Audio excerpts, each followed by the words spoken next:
good competition amongst the drivers. Okay, we have one of the buggies stuck on the track.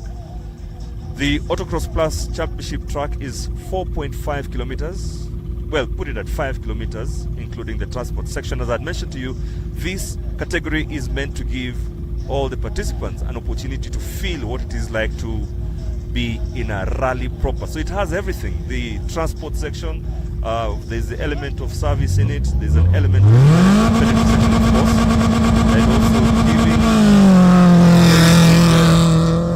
opportunity for rally drivers, both experienced and new, who've missed being on the track or missed being in their rally cars, their buggies, etc. So I'll keep you posted all through the day. Karibu sana. This is the 2025 Shell Autocross and Autocross Plus Championship.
Mic check.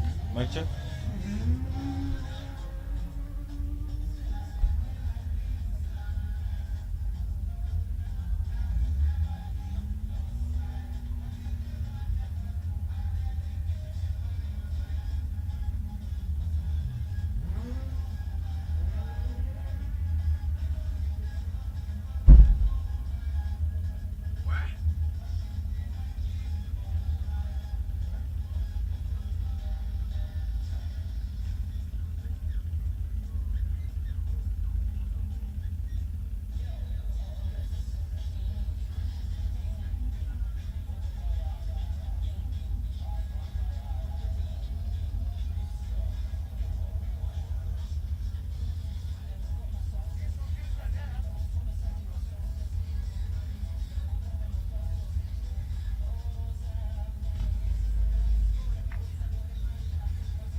again, a very good morning and welcome to the 2025 Shell Autocross and Autocross Plus Championship right here at Christie's, and on behalf of the organizing club 254 Motorsports 254, ningetaka kuwakaribisha sana to the first round of the 2025 season. 7 rounds are lined up for the year, and we are really grateful that we've begun this season. 39 machines from various classes, buggies, the cars, the rally cars from the various categories, the sport bikes. We are looking forward to see some great action coming from all these young and very experienced drivers, some of them who've been at this sport for a while. And with the nature of this sport, this is where it all begins for most of the participants of this event. Some of the big names that we have here: Azar Anwar, one of the legendary rally drivers that we have in our nation, and we are honored to have him here also as our route opener. He did that earlier on at 9 a.m. this morning, starting off the day's program, which consists of 3 hits. Yesterday we had the first hit, including the practice session, and this would not be possible without the amazing partnership of our sponsors Shell, Helix Motor Oils, and Shell V-Power, or if you like, Vivo Energy, and JZB Ganatra, including Go Sports. And not forgetting you, the participant, the spectator. Asanteni sana for making this possible. So we are pretty much still within the day's first hit. It is the second hit of the first round of the Autocross and Autocross Plus Championship, bringing back some live action that we've been missing for quite a while, and it's good to be back here. And great to see some of my good friends already putting in their best foot forward as they put their foot to the metal as they tackle the 1.8 kilometer track that has been laid out here at Twisted, and including the 4.5 kilometer track for the Autocross Plus Championship. I'll be telling you a little bit more about the timings that are coming through, but just in case you'd like to pick up more information about today, we've got the amazing app Sportity, which gives you a chance to follow various activities, not only just information, but various activities around this weekend's action, being the first round of the championship.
All right, once again, welcome to the 2025 Shell Autocross and Autocross Plus Championship right here at Twisty. It is the first round of the 7-round season right here at the Twisty, brought to you by the 254 Motorsports Club. Now, definitely, we are talking about the beginning of what's going to be an amazing season. A lot of charged up drivers, a lot of well-prepared machines that have been waiting for the season to begin, and we are glad that we have an amazing team that has put this together. Of course, the 254 Motorsports Club, and I'm seated next to a man who's had quite a long, crazy week making sure that we have a proper track, and I'm talking about the one and only Wanamugal Bwana, Mr. Bones or Dr. Bones. Now, we will come to the Dr. Bones name. Now, Dr. Bones, of course, is no stranger to motorsports in the country. Himself, one of the leading navigators that we have in the country, top-notch navigator. He's got his accolades through his season and career. And, Daktari, I think that big smile on your face indicates that one or two things are going very well so far. Well, yes, it's always nice to have a smile on your face either way. But yeah, we had a bit of a delay getting the day started, but that was mainly because of safety. We had to make sure every marshal, every TIV was in position. So until that did happen, we actually ended up delaying it by half an hour. But any delay for safety is worth it, so I'm not worried. So definitely, Dr. We are very fortunate to be having an amazing team that is beaming this first round of the season live on YouTube, and you've spent time on this track. I'd like us to just have a quick run to what we are seeing on the screen. Just describe to us what you prepared for the competitors. I'm seeing some very nice twisty corners, some few nice long stretches. What did you have in mind as you prepared this particular course? Well, for the autocross section, the idea was to have a track which is fun. You need a combination of short, tight corners and stuff. You need a few places with longer stretches, but again with autocross you cannot have them too long. So between 100, 150 meters a straight should end. So that's basically everything we kept into mind to form a quick yet fast but smooth and flowing stage that everyone's going to enjoy, and I think the feedback so far is they're loving it. And of course, that's a great opportunity for most of the drivers who have been autocross participants over the years. But maybe just give us some insight to why Autocross Plus. What is it all about, and what's in store for the drivers for that particular category? Well, Autocross Plus, we would like to think, is a bit of a much longer autocross or a sprint, or maybe a very short sort of rally stage. So what we've done is those competitors doing Autocross Plus, we are running them in a sort of a rally format where they do the autocross stage as part 1 or stage 1, and then they proceed to the longer stage, which has quite a bit of a rally feel to it. It's not the classic autocross track, it's more like a proper rally stage. So the Autocross Plus competitors do a shorter autocross stage. They get a transport with timings to the start of the Plus stage, and then they do the Plus stage, and then they get a transport back into service. So for the up and coming drivers, we've actually allowed navigators for the Autocross Plus. So we've got quite a few people who are first time navigators on this event. They've had the opportunity to make their notes. They're going to run it in a rally sort of fashion, and hopefully this is going to breed the next rally generation. I mean, the club is really committed in making sure that there is some growth path for the sport, and it's something that is very selfless, coming from all of you really experienced drivers. I'm talking about the likes of Eric Bengiz here with his boys, and of course other people who are around him who are also learning and picking up lessons from him.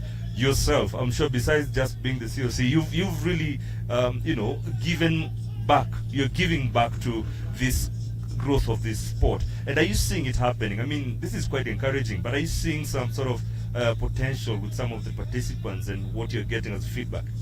You see, it's not just the actual participants. One of the things 254 have actually done, I don't have any major qualifications to be a COC. But I am actually a trainee COC under a very experienced COC everyone knows from the classic and stuff, PP Renu. So likewise, we've got people who are interested in other aspects. Everyone is not a competitor, but there's people we've got in brand new marshals, people in the CRO group, people in the safety group, a lot of first timers, and they're working under senior names like PP Renu. Lynette Ayuko is grooming CROs. Azar under his safety docket has new people. Musa under scrutineering is grooming new people. So the idea is to bring in new people. Whatever your interest in motorsport is, we know everyone is not a competitor. We will find a place for you. You can be more involved in the sport. We bring you in at the bottom. We give you the experience and you grow. Everyone grows. You grow, we grow as a club, and that's what we need. New, upcoming talent. Asad Mughal, or better known as Dr. Bones, asante sana. I know I've stolen a bit of your time because you're supposed to be, making sure that everything is going well, but it's always good to talk to you. I'll get you at some point again to just catch up with you with how things are going, and wishing you all the best. And congratulations to you and the club and the amazing work that you're doing. No problem. Thanks, Eddie. Dr. Bones, Asad Mughal, the COC of the 254 Motorsports Club, and I will be also having a conversation with a name that is very synonymous with our motorsports space here in Kenya and in the region, Bwana Eric Bengi. Rarely do we see you very relaxed or you're always in rally mode, but today you have a smile on your face, and I can tell why. You've got your boys on the track, they're competing, and I'm told they did very well yesterday, coming close to some point seconds of each other to be showing how the season is opening up to this year. But karibu sana Eric Bengi, it's good for you to join us. We are live on YouTube. We are broadcasting and streaming live the first round of the Shell 2025 Autocross and AutoXPlus Championship. Eric, good to have you. Karibu sana. Thank you very much, Eddie. Now, of course, today is a good day. Yesterday you were here. You had the first day of this inaugural, and I must say, a breath of fresh air into a sport that we all love. You can see from just the entry, a bumper entry of 40. I'm told the organizers had to close it. It just shows you how much anticipation had been there from last year and starting off this season. Absolutely. It is very exciting to see very, very many young drivers, especially the kids coming out. And you can see a lot of talent. This is the kind of spirit that we need in motorsports. We need all those cars that were hidden in the garages out. And I'm so happy that for a first event, 40 entries is not a joke. It's a good thing. I'm already saying just from the track where we are sitting with Eric Bengi here, I can see one of the branded 70 to 70. If you could just tell us who is 303? 303 is my nephew. He's called Jesse. He's sharing the buggy with my elder son Ian, and he's about 15. He's come out for the first time. This is his first race. We were training him last year, and he's enjoying himself absolutely. And I can see also another young boy, Cheche, who is the son to our former CS for sports, Babu Nabamba. But Cheche has also shown streaks of greatness, and I think we are seeing that. And I can see you have a passion for this young talent, besides just your boys. And I can see it stretches to the sports overall. How is that going for you? And are you already wearing the hat of a mentor and a guide in this sport already? Eddie, it would be a big shame if we did not transfer our knowledge for what we have gained over the years to the younger generation. And I'm so happy that so many kids are coming out. You've seen the talent, you've seen their passion. We are keeping them away from mischief. And for me, the kids are the future. These are the people we really need to nurture and support. We need them to have more events, we need them to have more activities so that we continue nurturing and honing their skills. And of course, I'm amazed by the fact that they've really grown in confidence, because this is a sport that that is really you fit into it once you have a mentality of a competitor. But I can see the camaraderie amongst the brothers, amongst the young boys. I'm focusing too much of the young. This is the future, and autocross gives us that opportunity to grow this talent. And maybe if we just turn our attention a little bit to what we have on the screen right now. You've been in this situation before. You've been in fast tracks, twisty corners. Maybe if you could just give us a run through of what could be going through the minds of these drivers right now. We have a bag here that is Cheche. Yeah, as we know, autocross is the entry level into rally. We need to train and hone the kids to understand the corners, understand how to manage the speed around the corners, and how to control the weight. Now, from what you can see on the screen, it's a question of going through with no mistake, because one mistake will cost you a second, and you see, for the kids, that is where they have reached. It is a competition for milliseconds.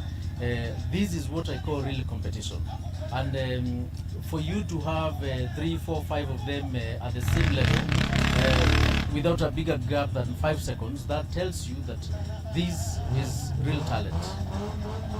Now, I know for you, it is also an opportunity to see things differently. I mean, mostly you'd either be making sure when the car comes back. Now we have an opportunity to be watching it real time on our YouTube streaming live right now.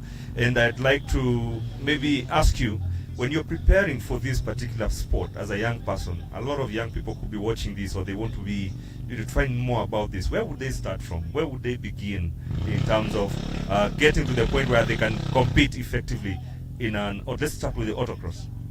Now, as I've just mentioned, autocross is the entry level into rallying. You can see kids are driving on the buggies as young as 5 years old. We have a class for them, and we thought of reorganizing and rejuvenating autocross in a way that it accommodates both the very young and the young, the older teens, to graduate them and to groom them into the bigger rallies. So anybody with an entry level car, maybe a buggies are cheap. In fact, most of them are running Toyota engine. I hope Toyota can hear this and understand that this is where we start and this is what we need for the kids. All of them are running on second-hand engines. Nothing very spectacular. Get a proper frame, well done by somebody who knows what they are doing, and yeah, come on the track. We'll train you. We'll help you with lines, with how to organize yourself, how to prepare your car. And our thinking moving forward is that we really need to formalize this as an academy to make to reach out to more children and to reach out to more entrants and newcomers. Let me also mention, last Sunday we had a very interesting event at Kasarani with the legendary Azanwa. He invited all young upcoming drivers to come and learn even about navigation. He spent his whole day teaching them about navigation and what it takes to get into a rally car. And look, these are the people we need in motorsports. This is the transfer of knowledge that I'm talking about. Talking about transfer of knowledge, we can talk a little bit about yourself. You've had an amazing career, and I know your spirit is a never die spirit, to the point where you've invested also participating in the classic rally. You've had amazing participation in that event. But maybe just take us a little bit of your beginning of this particular sport. Where did it start for you? Because there's always a beginning to everything, and for you to reach here, I'm sure sometimes you look back and you're like, this is where I was a couple of years back when I was beginning. How was it for you starting? Well, it was let me call it a difficult start for me, because other than watching cars in the olden times in the early 80s and in the early 80s when Safari was going around the entire country. You know, we imagine that it is this is a sport only for the for the elite, and I told to myself that when I start working, this is what I would want to do, at least for one day. And I managed to make my debut in 2010. I got help by a few friends. I managed also to buy a red car, and I took it out, and I'm actually a product of other people. Very many people in motorsports have helped me grow to what I am. I will not forget to mention somebody like Mindo. Mindo held my hand when I knew nothing. That time he was a regular competitor in raid.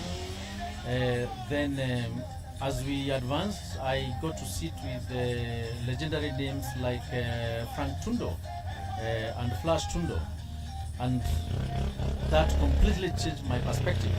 I thought I knew how to drive until I got a shock of my life. I couldn't even hold myself in the car. Got more training, sat with Boldy, sat with Tapio, sat with Onka. As I'm saying, I am a product of other people.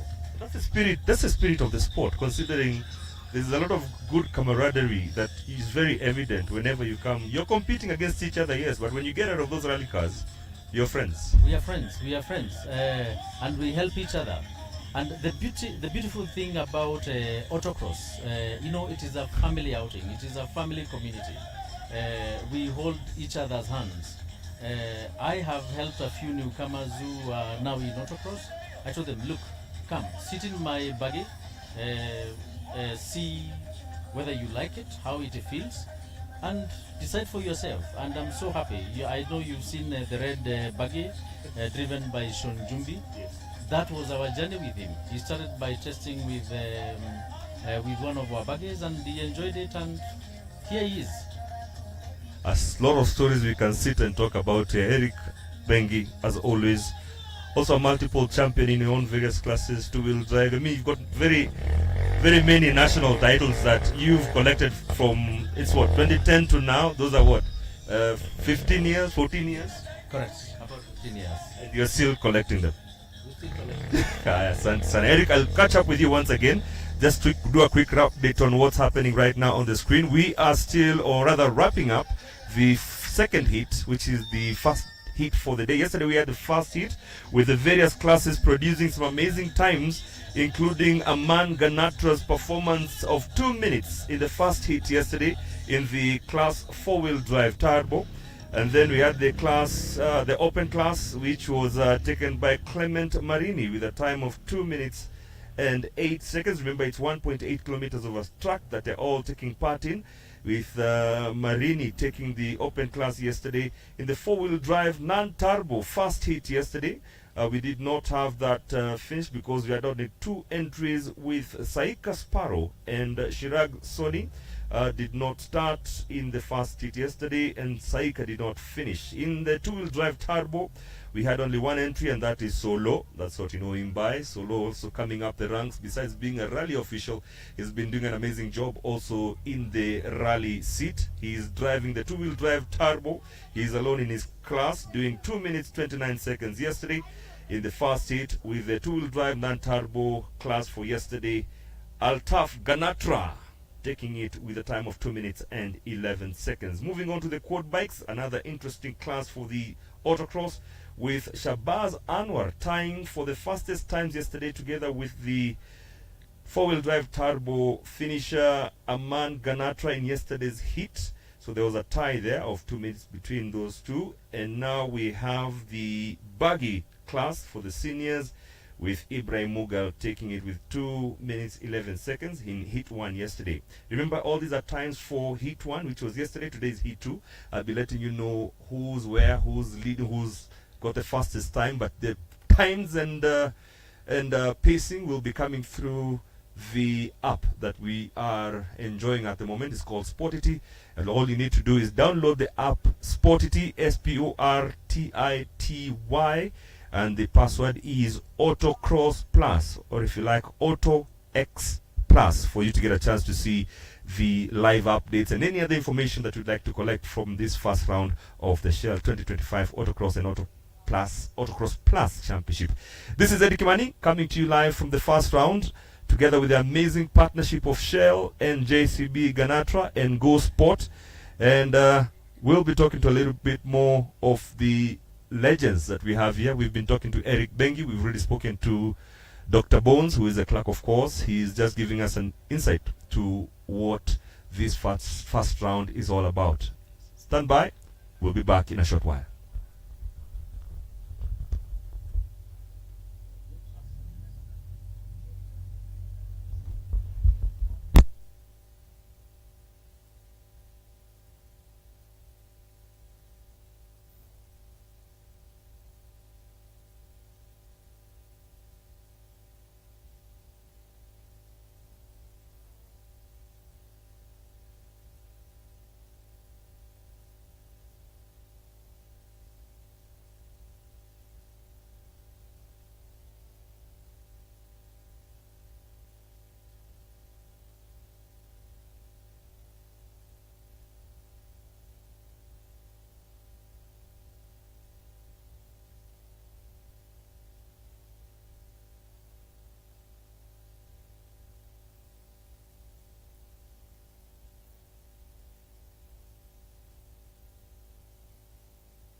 Okay, and we are back.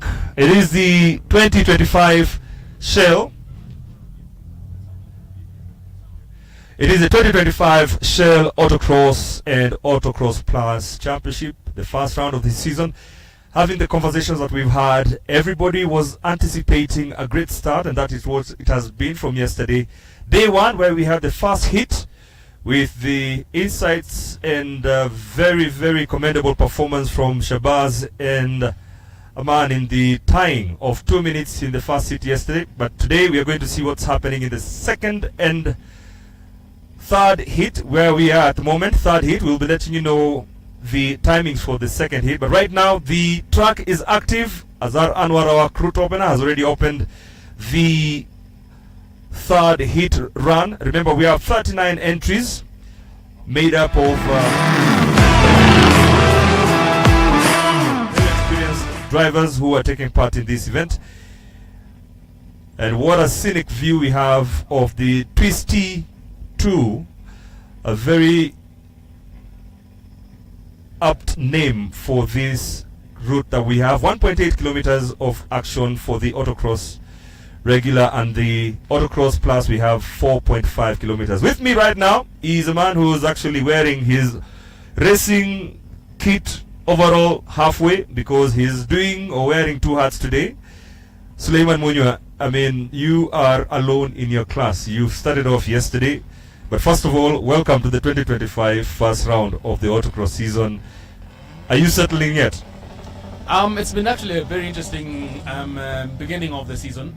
So Twisty 2, for those who don't know, is a new track. It's never been driven before. It was actually made just for this Autocross and Autocross Plus. Now, what we talk about what we're talking about when we say Autocross Plus, it means that you finish the first Autocross stage and move to the second stage. Something similar to what you would have done if you were in a main rally. It is absolutely phenomenal, because the second stage is longer, rougher, more technical, and it needs more attention. So many drivers have been encouraged to go in with the navigator. Some who would want to take on the challenge have actually decided to take it alone, like I did. And it is actually an experience that is actually an experience that any autocross driver would like to go through. Why do I say that? Because when you have a navigator and you have somebody reading the pace notes to you, so you're able to move much faster, you go guided. Now when you drive by sight, it is much more difficult. Now for those who managed to do the recce yesterday, they managed to see all the areas where there were issues that they needed to slow down, and cautions and jumps and ditches. But if you're driving alone, there's no one to warn you, so it's equally as challenging. But it's a beautiful track, and if you're not here, my suggestion would be come on down, because you need to see this for yourself. There is a very nice, actually good vantage points, because a great part of the stage is actually on a hill, so you can actually catch all the action live. You can catch it live from home if you're watching, and if you are one of those rally fans that we expect you to be, you'll be sharing this link with many other of your friends.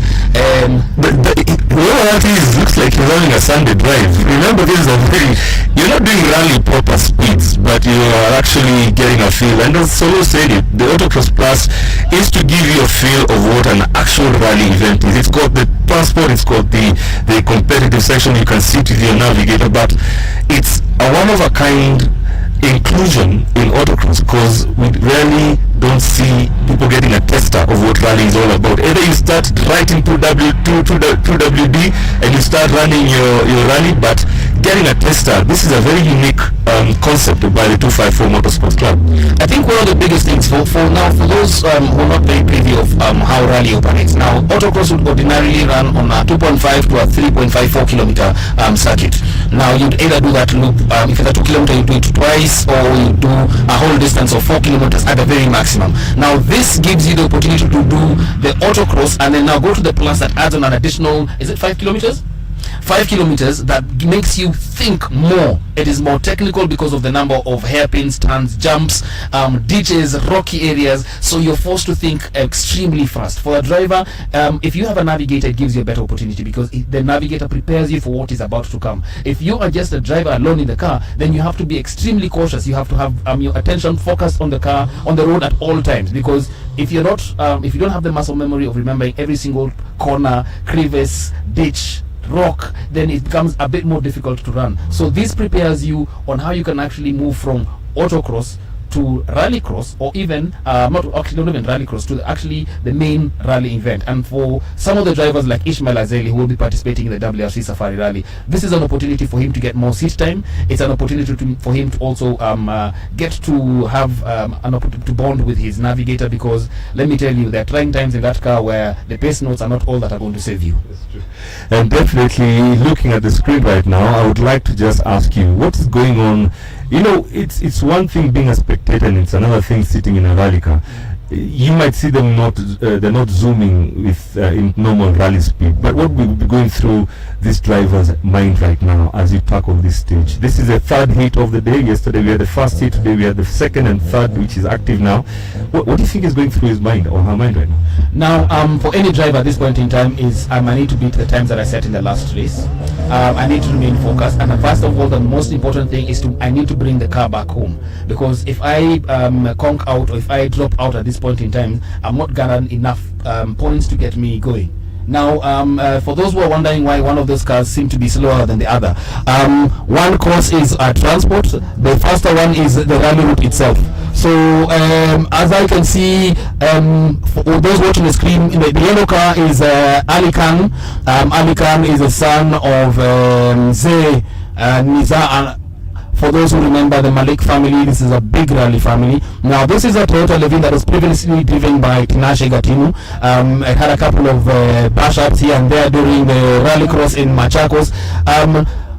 It has been fixed up and it is back on the track, and it is doing tremendously well. As you can see, he's setting the pace, doing extremely well in terms of speed and how he's maneuvering around those corners. He's been nicknamed the Nicky Grist of Kenyan Autocross, so we'll get to see if he can actually live up to the name. And of course, you are also counting your you're also counting your time to get into your car. What is going through your mind right now in terms of the speeds you've done yesterday and today? Now, okay, this is a point where I sell out of myself. So yesterday I did not manage to do the recce, and I didn't manage to do the recce today either. So I had not seen the second stage. That's a good thing about autocross, yeah. You can slot in where you find things happening and still get an opportunity to catch up.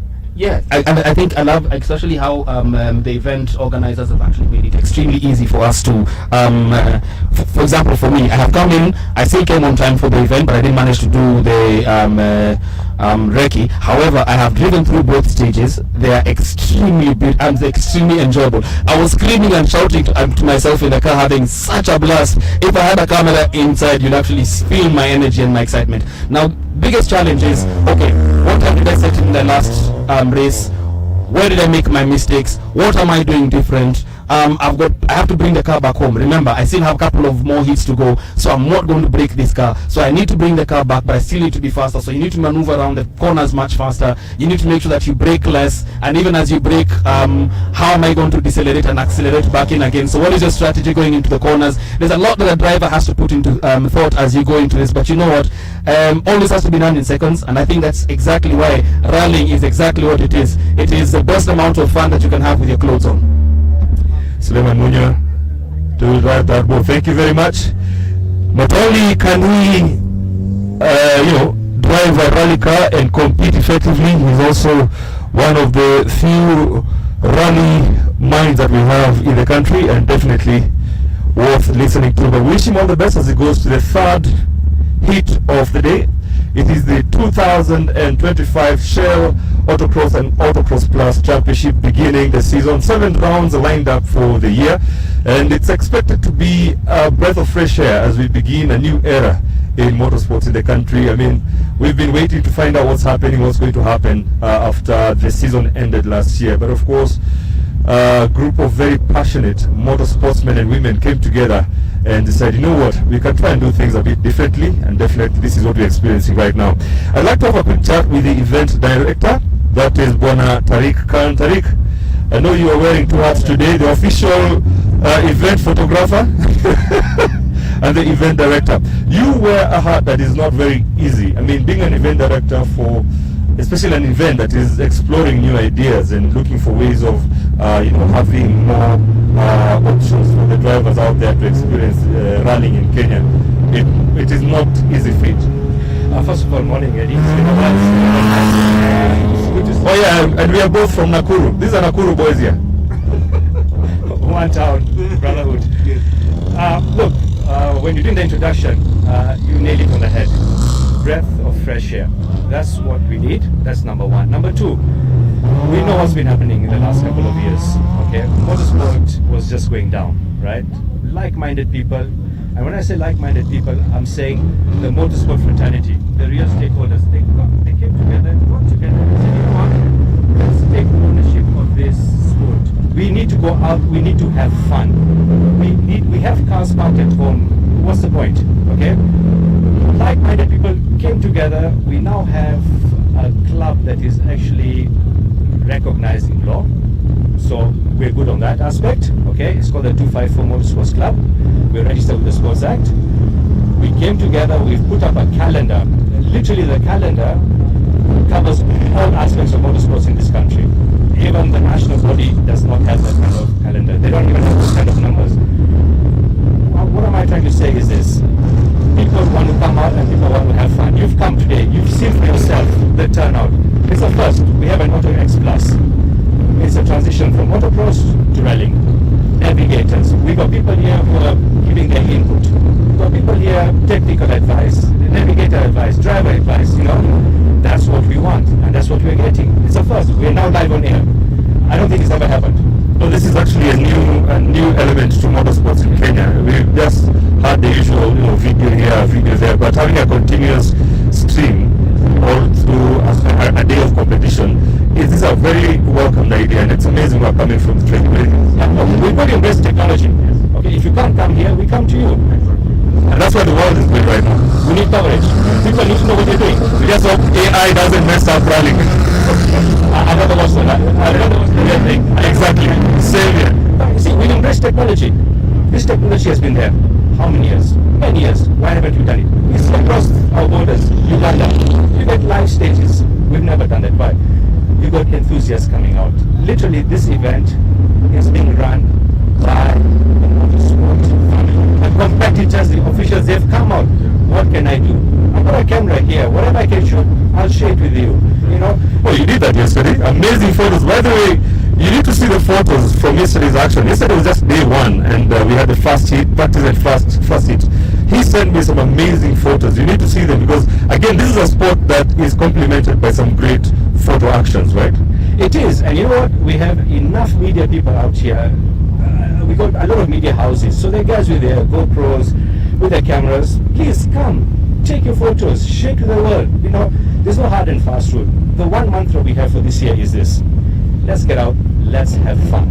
That's what's been missing in our motorsport space. Okay, let's come out and let's have fun. We actually had to cap the entries at 40. Okay, there was no late entries. We closed it on Thursday lunchtime. Immediately after that, we had another 10 people say, "Can we come in?" We could not accommodate. We even had to cut the route short, just that we can give people something to race on. As the event director, definitely being realistic is one of the most important things. Right? It's a very dangerous sport. We all know that, and you have limits that you need to control. But it is still a big indication of the potential and growth of who are out there and they really want to race. We will have more interest coming from people seeing this action, people seeing the kind of, how even like the Ugandans are very passionate about their motorsport. But looking at this today, it sort of gives a very good indication of the potential that the rest of the season has. 40 entries on the first round is amazing, and I know we will be singing about this for a long time. Let me deviate a little bit, just to bring us up to speed with the day right now. What's happening? Are you okay with how things are in place? I know there's a lot of coordination going on. Is everything falling into place as you've planned for the day? You won't believe this, but most of the the organizers, are first timers. That's a first also for us. We've brought in a lot of enthusiasts who want to go onto the organization part of the event. From the clerk of the course, from your scrutineers, everyone. What you're seeing are first timers, okay? And it is going clockwork, okay? So it shows you, one, we have passion. Two, we have the numbers, but the powers that be have stifled the sports here. They have starved off people, okay? It's nothing we've reinvented. We've just said, guys, you have cars? Yes. Let's have some fun. What do you say? Yes, there's a weekend. Let's go out. That's what you're saying. There's nothing we've reinvented. We've just told people, what is it you want? They said, you want A, B, C, D. Here, we'll give you that enabling environment. Come and have fun. And that's what's happening. So there's nothing we're doing that is extraordinary. We have people who have given their time. Our COC is a doctor. Let's start off with Dr. Bones. Let's start off with that. Yeah. Okay? First time. So far so good. Exactly. You know, the CRO, first time. Yes, we have the senior people who are there guiding them. Okay? And we have some people who have even done. They're trainees. They're trainees. But in the other side of the coin, they are regular participants, either as a rally driver or a navigator. It just shows the very natural process of having a sport that everybody can do something. I mean, you're not only limited being a driver. You're not limited being a co-driver. You can come out here and be a steward. I've just spoken to Ole Yusuf, that is Shamir. He's a regular navigator, one of the top navigators we have in the country, and he's a steward here. So we clearly see where this is going, because it just opens up and think, wait a minute, this sport can even continue helping itself to become even bigger and bigger. As much as we have people coming in, but we also have some senior people who are there guiding us, just to make sure if we're doing the right thing. We got Pipi Renu. Exactly. He's there. We got Joy Nesbitt, one of the best stewards in the country. Locho. Musa Locho, scrutineer. That's WRC. We have them, right? You're right. Take an example as Mike Doughty, Safari Rally winner 4 times. Yes. He was one of the best organizers of the Safari Rally them days. That transition has to be there. Why do we stifle people? You know what? Certain positions, certain things don't belong to anyone. It's for everyone. It's a family. It's a family. And let's behave like a family. Kabisa. Let's come out and let's just have fun. Tariq, I know you've got a plate that is full right now. I might be taking your time, and I know you've got camera duties. You need to capture the action. We are in the 3rd heat right now, and just from the competitive side of things, what do you think of the pace and the amazing, passion that we have from the young drivers and the old drivers who are coming in to compete? The young drivers, especially, something to watch. Can you believe it if I told you the fastest time of the day as of today is a youngster in a quad? He just done it in 1:57. Is it same as yesterday? Same as yesterday. He did 2. Yesterday he did 2. Today he's at 1:57. He's the fastest. That's Shabazz. Now that will entice guys in the quad scene to come out here. He tried it yesterday with Aman Ganatra. 2 minutes in the 1.8 kilometer. It's together with the autocross. No, that was just the autocross. The regular autocross, a 1.8 kilometer. So it just tells you the passion and how anticipatory this event was, because he's just slashed all his microseconds from, and it looks like we've got one more hit to go. He's now just getting into his 3rd hit of the day. And any predictions? I know autocross is tricky. Yeah. Any predictions? No predictions. Let them just go out and have fun. And have fun. That's all I'm saying. Tariq, asante sana. Tariq is the event director for the 2025 AutoCross and AutoXPlus Championship, brought to you by Shell and JCB. I'll let you go as we get the viewers back onto the action. We've got some amazing footage of the drones and the cameras. A total of, how many cameras again?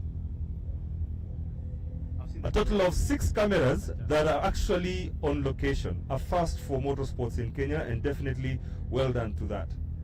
I was watching the drones and I was watching you having that interview. Yes, it's amazing. It's like we're world class. Asante sana, And man. one thing, since we're live on TV now, Yes. we need to stop meeting outside of Nakuru. We need to be Nakuru. Let's work in Nakuru also. So. Hopefully Nakuru has a round, of course, for autocross. It does. There's 7 rounds for the season. And we are going to go out of town as well.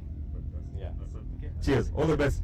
Tariq Khan, the event director of the first round of the 2025 Shell Autocross and AutoXPlus Championship. We're right here at Twisties, and behind me is just a lineup of the drivers in their various machines getting ready to begin the 3rd heat of the day. Now, already several cars are in the track.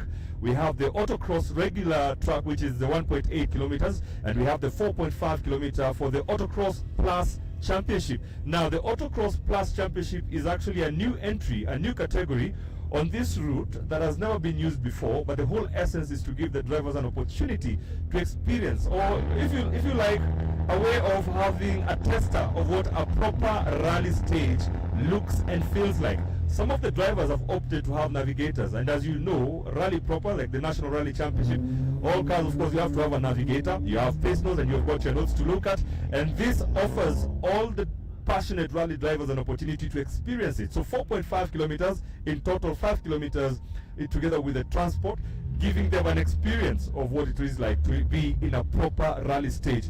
I'll hand you over back to our amazing crew on the ground for some of that live action. I'll bring you some updates. You've just heard from Tariq, the fastest time so far after today's heat, which is the second heat of this weekend, by Shabazz, 1.87 in the 1.8 kilometer section, posting that as the fastest time. I know Arman Ganatra is also pushing in for some good times. They tied yesterday with Shabazz, that is Aman and Shabazz. How it's going to be today, we're going to find out. And they are all in their own separate classes. So skip it here. It is the Shell Autocross and Autocross Plus Championship right here in Twisties.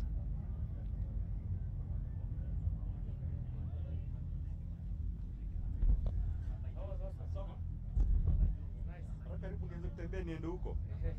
Kuna capability ya Maze tuko na cordless, niko lakini na pesa lakini ni stressful connected. nikupe la pesa then. Anyone you want. Hii inaweza kaa hapa. Yes. Ama tu inaweza tembea na hiyo. Iwe na hapo. Hii kama ni hapa. Kuna mingi. So that if I go another interest. Yes. Naweza wapatia 2 French more. Sawa, acha nikupe saa hii.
Plus Championship. Welcome. My name is Eddie Kimani. We are coming to you live from Christine. It's in the Turtle City area where we have the first ever used, one of the brand new trucks that's not been used before. And it's all dust and speed here at the moment, and I'd like to quickly take you through the current timings that we've received so far after the second hit. Remember yesterday we had the first hit? We had Aman Ganatra being the man to beat, but he tied that together with Shabazz. And definitely indicating the kind of stuff.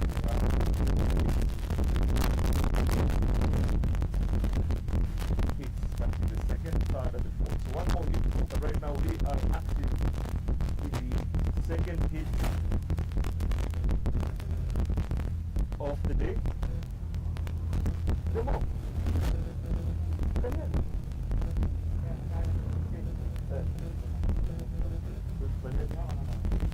Let it go. Yes,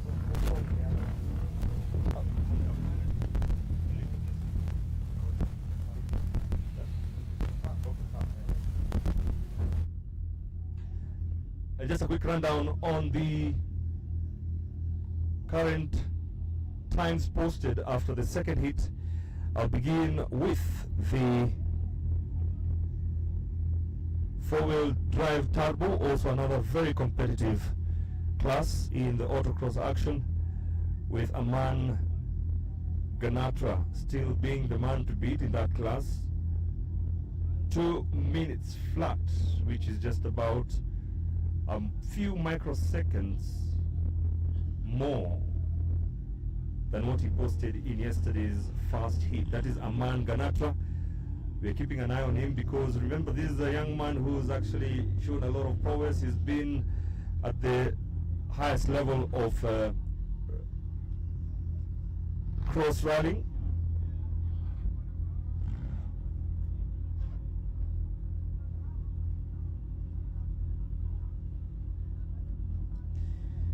Going on to the next class, the open class, Heat 2 and Kusha with the fastest time of 1 minute 4:61. Four-wheel drive non-turbo, Heat 2, Shirag Soni with a time of 2 minutes 31.98 seconds. Class 2-wheel drive turbo, that is Suleiman Munya, a Lone Ranger in that class, with a time of 2 minutes and 14. A good improvement from what he had yesterday in the first hit of 2 minutes 29. And Suleiman Munya driving his Toyota 1300cc Starlet, driving solo in that class. Two-wheel drive non-turbo with the top times coming from Altaf Ganatra, improving his time from yesterday's first hit, the time of 2 minutes and 7 seconds. Quad Bikes has shown us dust here, with Shabazz Anwar posting yet another commendable performance in the 1.8 kilometer course of 1 minute 56. Still the fastest time overall, 1:56 in his quad bike. Senior buggy, we have Ibrahim Mughal. Two-wheel drive cargo buggy, Harpreet Singh Bogal, with a flat 2 minute time there. Cadet junior buggy, Ian Bengi from the Bengi 7 to 70 motorsports team, 2 minutes and 6 seconds, taking the fastest time in that category, with better junior Alan Bengi taking it, and the fastest time in the Alpha Junior class, Sean Jumbi with a time of 2:44. You're watching the 2025 Autocross and Autocross Plus Championship right here from the Twisties, round 1 of the 2025 Autocross Championship season. It's just the beginning, coming to you via YouTube, and would like to thank the amazing team from the posting in a time of 2 minutes 10 seconds, 4 seconds behind the leader for that class, that is Ian Bengi, another junior driver that we're looking at. Well, really putting up the Bengi family name in motorsports up there. Remember Eric Bengi, the dad, who's also the team director and making sure that the team is in tip-top condition, steering the boys to tackle all the championship rounds that are laid out for this particular season. They've had good accolades through the years. They've grown up through the ranks, and it's good to see them coming through and growing up to become really, really good, you know, competitors. Yes, that is Cheche Babu finishing his hit 2 run.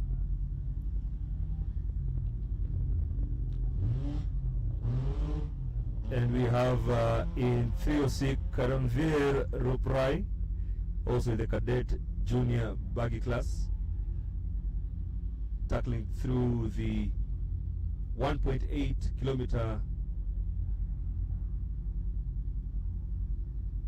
course for this weekend's action.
moja gari zikiwa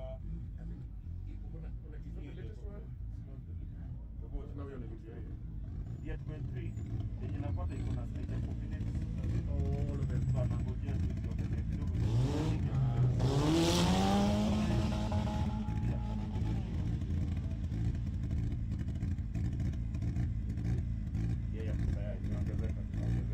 Thank you.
And we are back. It is the 2025 Shell Autocross and Autocross Plus Championship.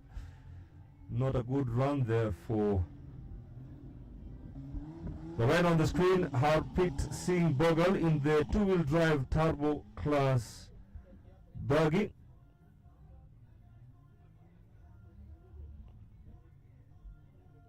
Having done a commendable run yesterday in Heat 1 and now looking to give us the next hit.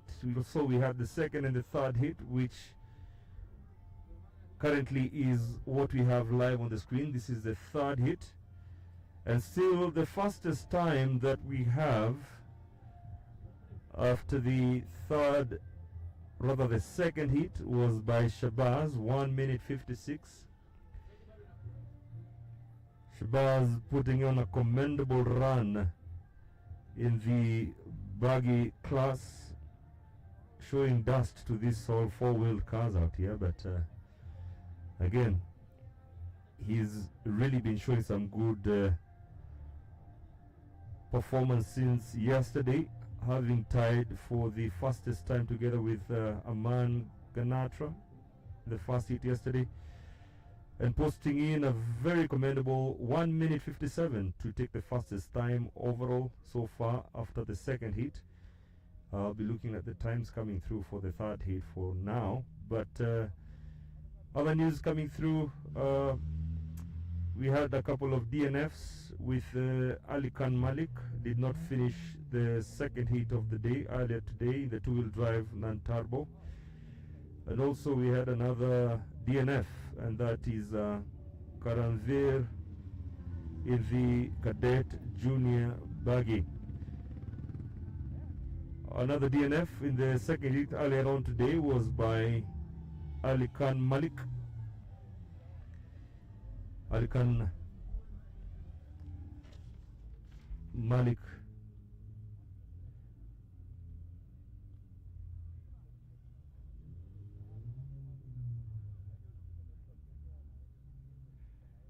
in the two-wheel drive non-turbo car. So what you can see on the screens right now is where we have the part of the service area. From a distance there I can see Adriano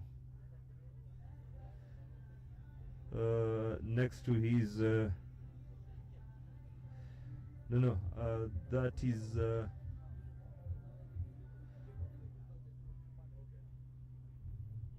Abdul Daim's two-wheel drive non-turbo class car, having finished the third heat of the day. We have one more heat to go. Remember, we're also following the updates coming through the Sportity app, which is one of those dedicated apps for motorsports.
The cars are pretty much winding up the third heat of the day, and I'd like you to introduce yourself. Tell us what class you're in and how you're doing so far, this being day 2 of the first round of the 2025 Shell AutoXPlus Championship. Hi, my name is Ian Bengi. I'm racing in the cadet two-wheel drive class. Currently, we're not doing too bad. We're in first position, I believe. We're just right now. We've completed heat 3. We're just trying to keep it clean. Fantastic. And of course, I can see you've really gathered confidence over the years in taking part in this very competitive, autocross. And I think you're growing well into your car. What are you driving and how is that going so far? This year we're driving a 1500 buggy. It's going well so far. I've not yet mastered it, but trying my best. What are the challenges? What are you finding difficult in terms of getting to master the buggy that you have? Honestly, the speed is different. It's just higher, faster, and harder to control. But isn't that the nature of this sport? And I think you have to have an open mind about the type of machine you're driving, and of course you're growing into it. How much fun are you getting out of that besides the difficulties you're going through? Yeah, it's extremely fun. I usually like having new challenges because if you have the same thing, you're not gonna grow in the sport. True, yeah, you definitely. And I like the way you're thinking. So, first round of the season, are you thinking about these other rounds coming up, or you just want to focus on this where we are right now? Currently, focusing on this one, making sure everything's okay with the buggy. Before the next round, we're definitely gonna go into training again just to make sure everything's okay. Fantastic. Wishing you all the best. Asante, and you have one more heat to go. Are you happy with the times you're posting so far? Yeah. They're consistent. That's what I'm happy with. Your brother, how is he faring on? He's doing good. He's graduating to a manual car now. Wow. He's doing okay in his class. Okay. Yeah. He's with us today? Yes. Okay, and how is he faring today? He's doing good. Okay, fantastic. All the best, eh? All right, thank you so much. And we are talking to one of our young champions here, and he's actually from the amazing motorsports team of 70 to 70 Motorsport team, a very unique name. I'm told it's about, it supports drivers who are young as 7 years old Yeah. up to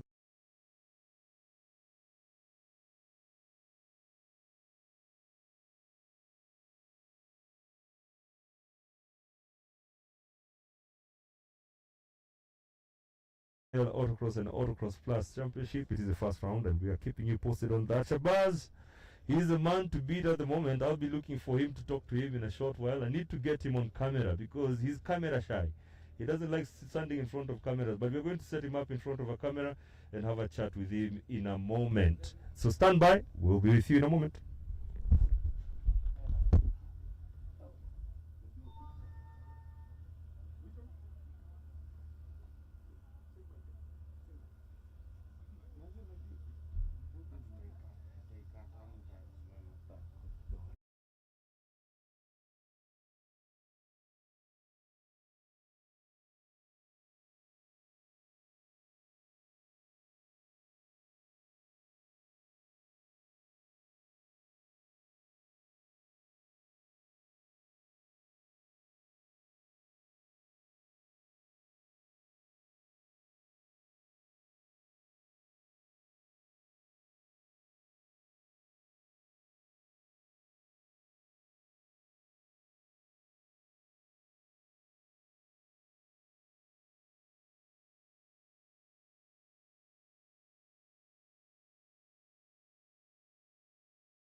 Great. If you're talking about dust, this is where it's all happening at Twisters. It is the first round of the 2025 Autocross and AutoXPlus Championship.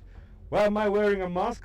It's because of the dust. It's really dusty here, but gladly I'm able to remove it now so that we can have a quick chat with the fastest time that we have so far of the day. Shabazz is a name that is not a strange name in motorsports in Kenya, and definitely if you know a little bit about autocross, he is actually one of those names still holding up high, rallying legacy of the Anwars. So please help me in welcoming Shabazz. Shabazz, you are making a lot of heads shake since yesterday. You're beating four-wheel machines with a okay, it's still four-wheel, it's a quad, but definitely there's something you're doing right. What is it you're doing right? You've got the fastest time today after 3 hits, and yesterday you tied with a man 2 minutes in hit 1, and I'm sure the practice was another story. What are you doing right? I feel like it has a lot to do with commitment and just focus on like the lines that I'm choosing and just about how I get the power out around the corners. It's pretty much that, and just hanging on for dear life. Yes, there's always been this talk of quad being a very dangerous machine to compete in, not just to have around. Most ranch guys have quads and all that, but you look like you've mastered it. What's the trick? To be honest with you, it's just years of practice and watching a lot of YouTube videos, and I have my brother to thank. He's quad bike champion multiple times here in Kenya, Yes. and he's taught me a lot. And just watching him, I used to come out to all the events and service for him, and I learned a lot through that. So now that I've gotten the opportunity to actually execute, the more I get seat time on the bike, the faster I get. It's quite fun. It's a new season. We're just beginning the 2025 autocross, including the new category, the AutoX Plus category, which I think it's a really cool idea. What do you think? It's very fun. It's actually a really good idea to especially get like, basically they're setting like a stepping stone into rallying, where like most people don't really have the resources or the experience they need to go and do a full-on rally, but where you can show up to an AutoX Plus and you get to do with your navigator, with the rally car, with the service crew, you set up your entire rally the way you need to be. That way then when you go for a national championship, it becomes a lot easier. So I think it's a great idea, and honestly I've gone round, it's so much fun.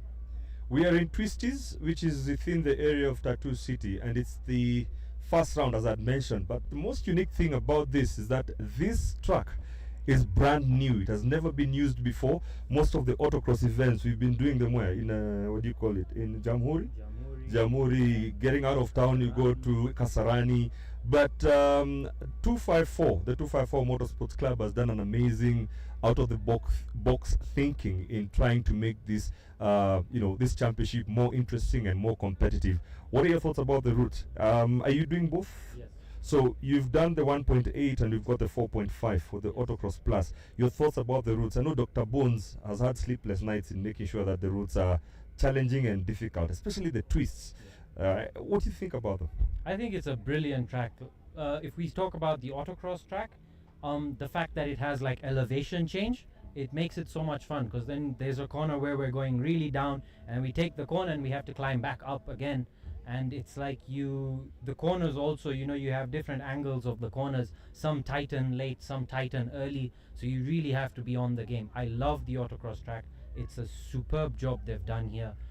If we were to talk about the AutoX Plus track, I think it's brilliant, honestly. It's so brilliant. It's got a mix of everything. You've got the rough sections, you've got the flat out straight sections, you've got the twisty sections as well, and it's like it keeps the drivers on their toes at all times. They have to be on the game at all times, and it's so much fun. Well, hearing that coming from you, considering you've got the fastest times there, then I think you're the one who's having most fun out there. On a quad, you don't have anything around you. It's just you on the quad. The rest are inside the roll cages and everything. So you get the breeze and everything. Kabisa, it's just you, your bike, and the wind. What's with your helmet? Just tell us a little bit about the what do you call it? Mohican. The Mohican, yes. What's the story about that? It must have a story. It's actually Because it looks like a well-worn helmet. yeah, actually, so it started off with my brother.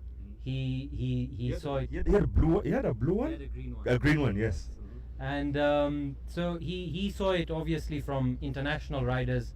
There was an FIM held here once a really long time ago, and he saw a couple of riders who were just having fun, and he's like, you know what, I want to show that to the Kenyan scene, and he brought it in. And from there, it's like, looking up to him for so many years, I was like, you know what, I want to take it on as well. So it's just a sign to show that, look, I'm here to have fun, and that's exactly what I'm doing. And an identity which I think over the years, you've had it for how long now? Oh, The helmet. I have no idea. It looks well worn, and I can tell it's like your lucky charm. Yeah. But definitely, Shabazz, always good to speak to you, even when we're off camera. You're always bubbly, always looking forward to share insights here and there. But we'll keep on talking to you. Wishing you the best today. We've got one more heat to go, and it looks like you're going to be starting your entry into the standing positions of the table pretty soon. Crossing your fingers. Yesterday's tie with Aman is also really, he's also a very aggressive driver. He's in a different class from you, but you're all sportsmen. Yes. Do you interact? Do you exchange ideas? I mean, to be doing what you're doing? Definitely. I mean, at the end of the day, motorsport is here for fun. We all show up to, however competitive we are, we come here for fun. And I want to be friends with everyone. I have no grudges, I have nothing. It's sportsmanship at the end of the day. I want to know what you're doing to be faster than me. If you want to know what I'm doing, Karibu. We'll go for a coffee sometime. Let's go talk about it. Exchange ideas and insights. Yeah, kabisa. And like I said, the main idea is just the fun. Yeah. And I think sports has that ability to have this camaraderie around it. And motorsports, I mean, I'm seeing some people I normally see either rallying or driving, but today I'm seeing a navigator, a top navigator who's a steward. I'm seeing somebody who does driving, rally driving. He's an official doing something else. So it's quite encouraging to see that kind of nature of the sport. And wishing you all the best as you go to your next last hit, notching your entry into the 2025 championship, and wishing you all the best. Thank you very much, and it's really good to have you here. You're doing a fantastic job. Having fun, as you say. I look forward to more events with you. Fantastic, brother. Thank you, Shabazz. Our fastest time so far in the first round of the 2025 AutoX Plus Championship right here in Twisties. It is the first round of the championship brought to you by 254 Motorsports Club.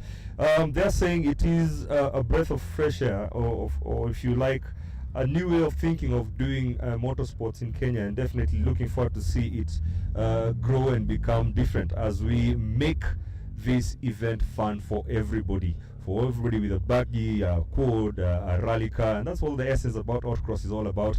It's where a lot of rally drivers and navigators are made. This is where they are minted to be, streamlined to be able to take part and move up the ladder to compete in some of the top level championship, if you like it, KNRC or any other competition. But this is where it all begins for anybody who's thinking about getting into motorsports. So we'll be bringing you this live updates, of course, brought to you by Trailblazers TV and sponsored by Shell, Vivo, Energy, JCB, Ganatra, and Go Sport, making sure that this event is a success. And so far, that's what it is. Without their support, I don't know how we're going to do it. It's not a cheap sport. It can get a little bit costly, but with friends and partners who are able to make this possible, tunawashukuru sana. And to the spectators, everybody watching online, we'll keep you posted.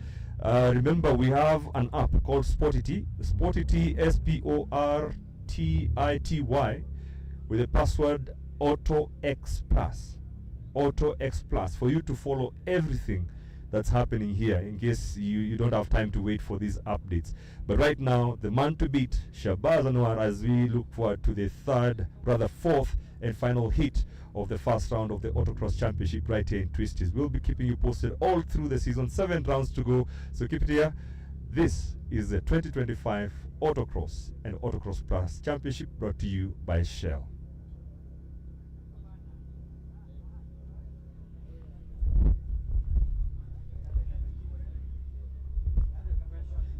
Yes.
evening once again. It is the fourth and final hitch.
take this equipment. I didn't know you are such a nerdy guy. Yeah, I've been doing this for a while now. It's short.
Yeah, that would help. Yeah.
hits that we've had today, 2, 3, and now we are in the 4th hit. Remember, we are wrapping up with this 4th hit, and the autocross idea at the end of the day is whoever has the fastest times out of the 4 hits that are laid out across the day. We started off with hit 1 yesterday with Aman Ganatra and Shabazz Anwar tying for the best fastest time yesterday of 2 minutes, and today we had hit 2 and 3, and now we are in the 4th hit with, on our screens right now, Clement Marini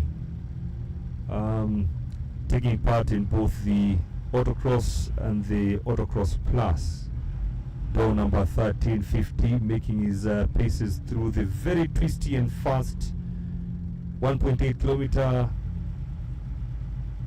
circuit that has been set up for the first time. This is a brand new circuit that has never been used before, with the regular Jamhuri track being where most of the autocross events within Nairobi have been held, but right now we are expanding and going out further. Up next, I can see from a distance with that amazingly beautiful, well set up machine in the turbo class is Chirag Soni. Chirag Soni in the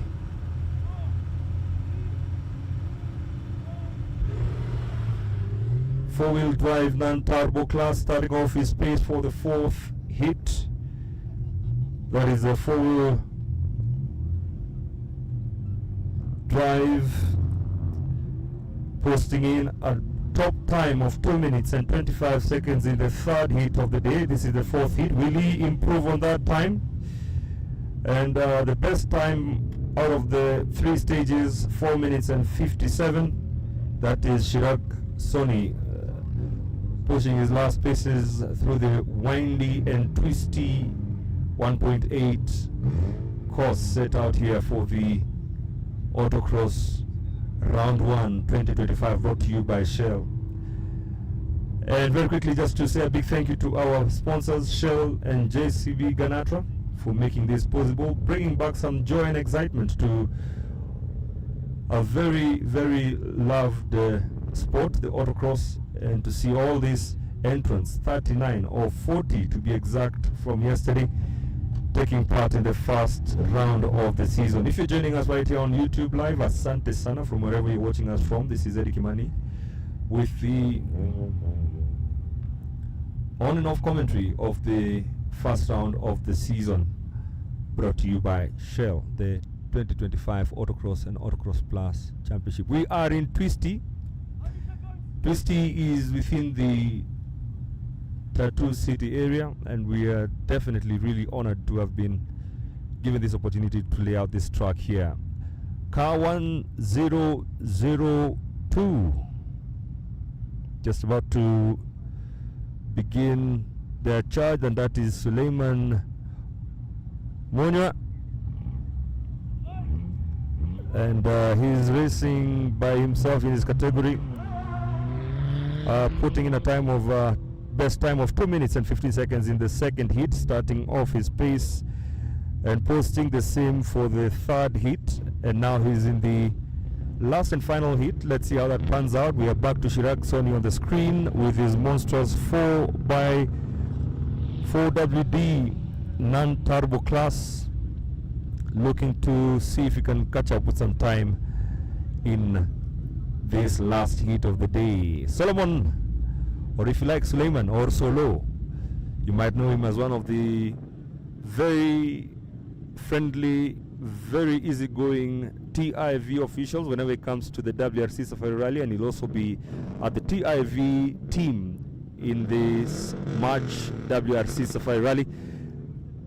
But he's also an ardent rally fan. He's got his own Toyota 1300cc Starlet, well prepared, and his full turbo, taking full control of his run through the last heat of the 1.8 kilometer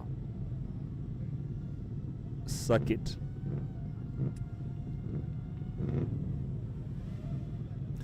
Now this, as I mentioned to you, this circuit has been prepared, so making it a fun autocross event besides just get an experience of what rallying is all about. That's why we have the AutoX Plus. And AutoX Plus has been created specifically for the drivers to get a taste of what it is to compete rally stage. It's 4.5 kilometers, well prepared for the simulation of a proper rally event.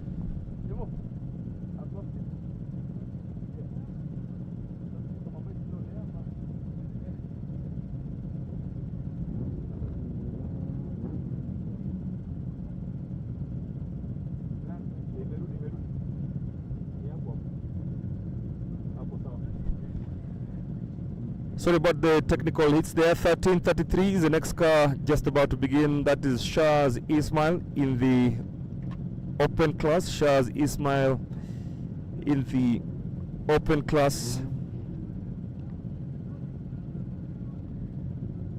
Shaz Ismail has had a start for all the hits. That is hit 1, time of 2 minutes and 12 seconds, followed by another 2 minutes 15. I don't know where the 3 microseconds came from, but hit 3 it did. Shaz did a commendable run of 2 minutes and 8 seconds.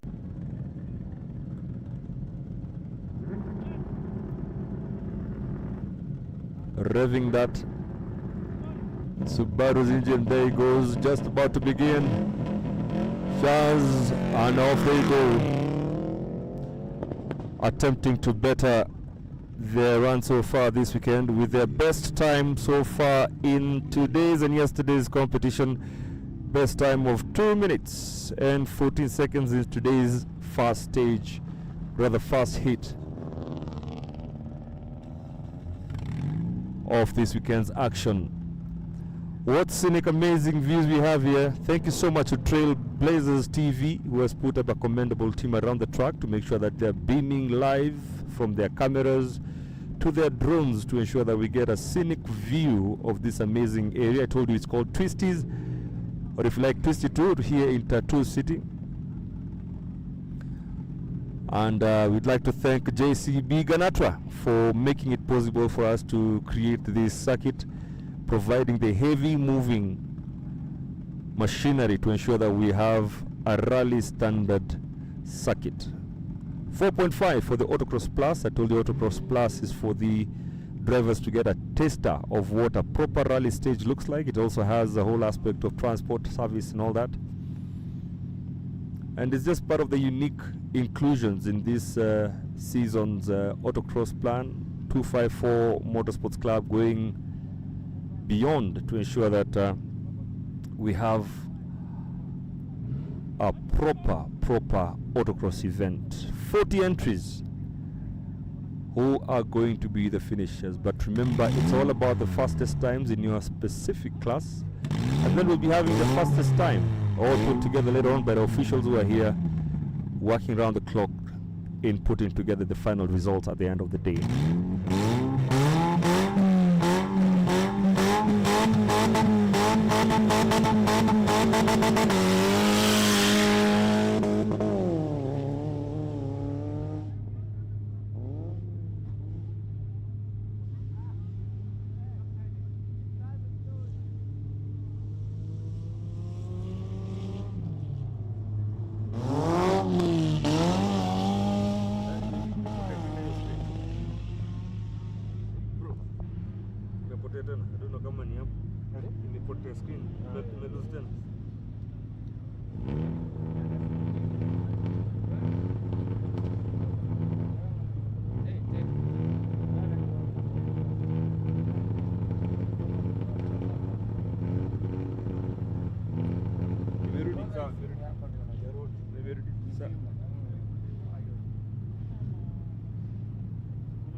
yangu ya affect, sio?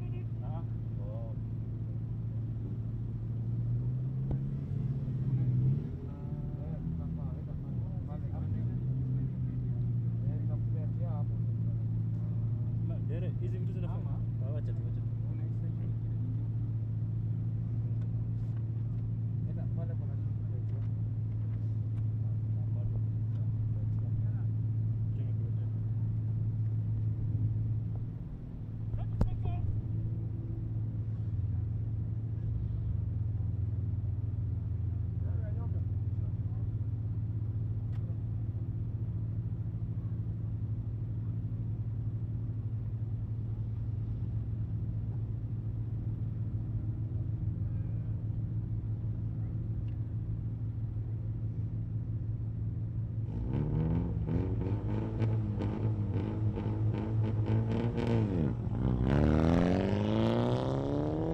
sound itakuwaje with this microphone is going to be there. Yeah, let's use this one. Okay, sawa. This background.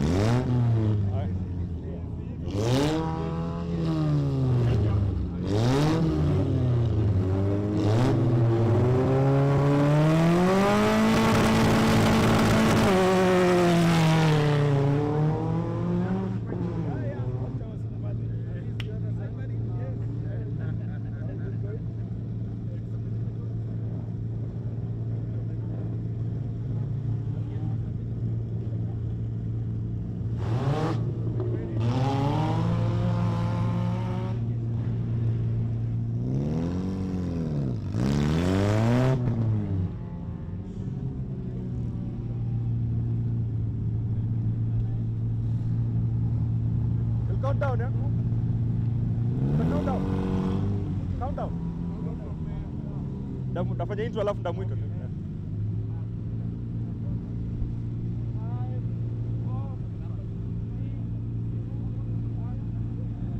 Hi and welcome to the continued updates of the 2025 Shell Autocross and AutoXPlus Championship right here at Twisties at the Tattoo City area.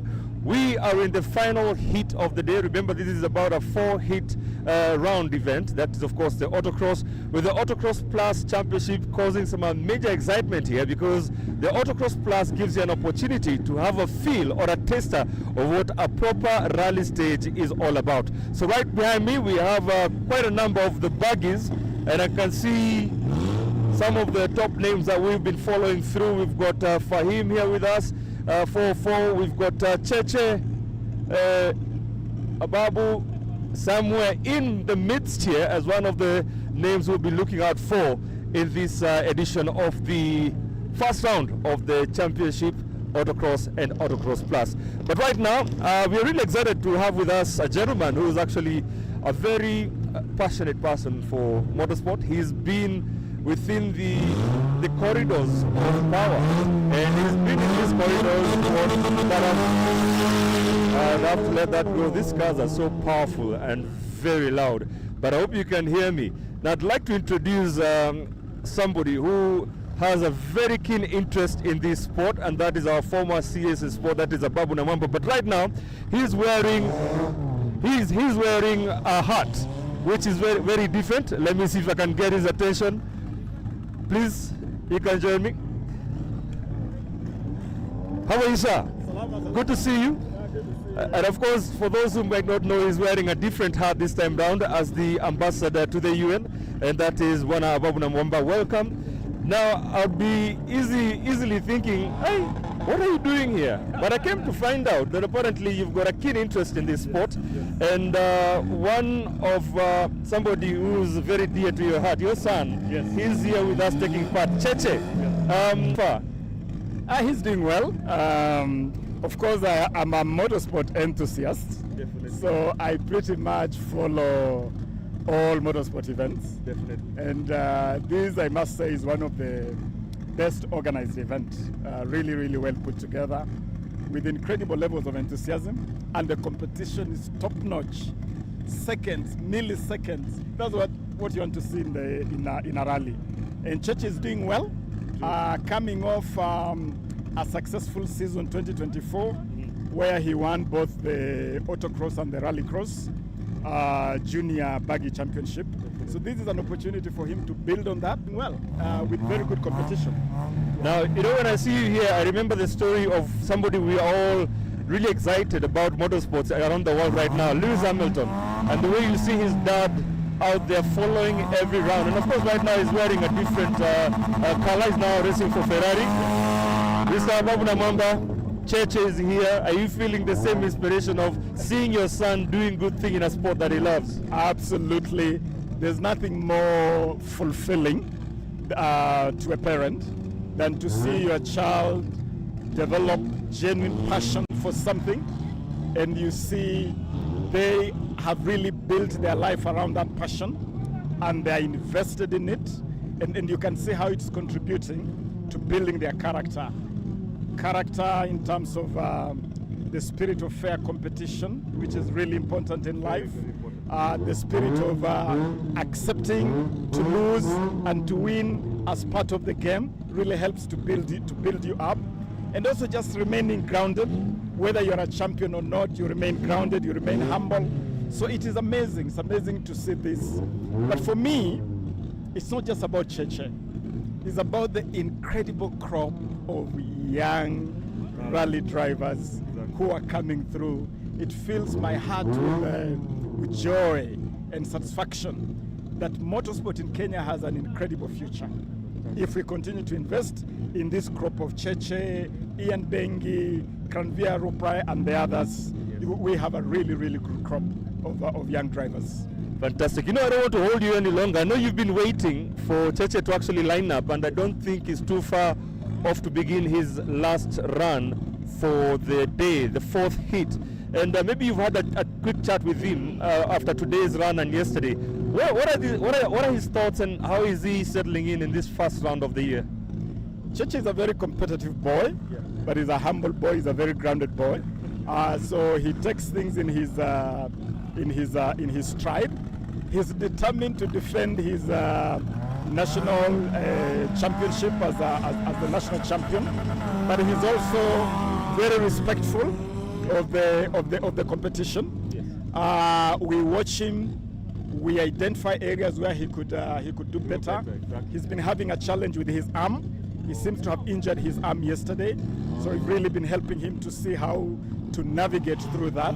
He also had a bit of a challenge with his gearbox, which the engineering team is sorting out. But otherwise, he's doing good. He remains enthusiastic, and he's enjoying himself because these are kids. At the end of the day, that's what we are looking for. Yeah, we want them to have fun. Get out of the house. Yes, get out here, have fun, keep away from mischief, build some incredible, and just grow up. That's what motorsport is all about. Yes. The camaraderie, we're talking about that all the time, the camaraderie of this sport, bringing all these people from the senior most performers in rallying, those who are still active, to these young juniors who are really inspired, being inspired to see top talent, top legends who've been in this sport for so long, still involved in the sport. So thank you so much, and always an honor to see you. And good to see you in the sport. Still going strong. Tunapambana kabisa. All the best. Excellent. Good luck ahead. Asante sana. Of course, that is Ababu Namwamba, who's just recently been appointed as the ambassador to the UN. And having been in the corridors of power, and that is as a minister for sports, he does understand one or two things about certain sports, like motorsports. He said he's passionate about it. He's actually been part of the amazing journey of Safari Rally here in Kenya, and being part of this conversation, and having him here to support his son Cheche, who is not too far from the start for his fourth heat of the day. We definitely are proud to have him here, and the rest who are also supporting their families who are here. So keep it here, we are keeping you posted. We'll be letting you know who's going to have the best results coming from Twisty. This is the 2025 Shell AutoX and AutoXPlus Championship right here in Twisty, Tattoo City.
yangu.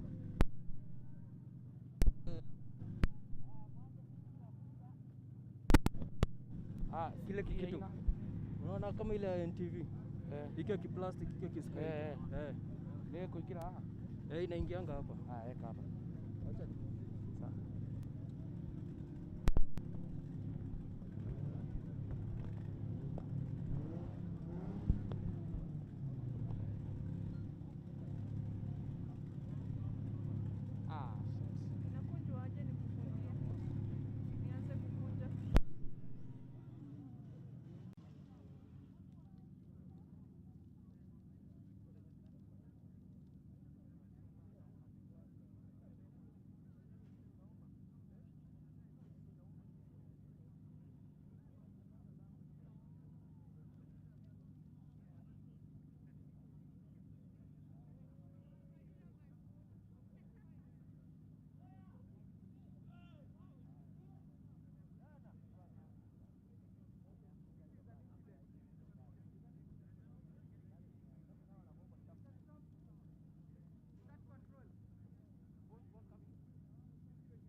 Tevi. Umekuwa na accident. Ambia drone iende juu.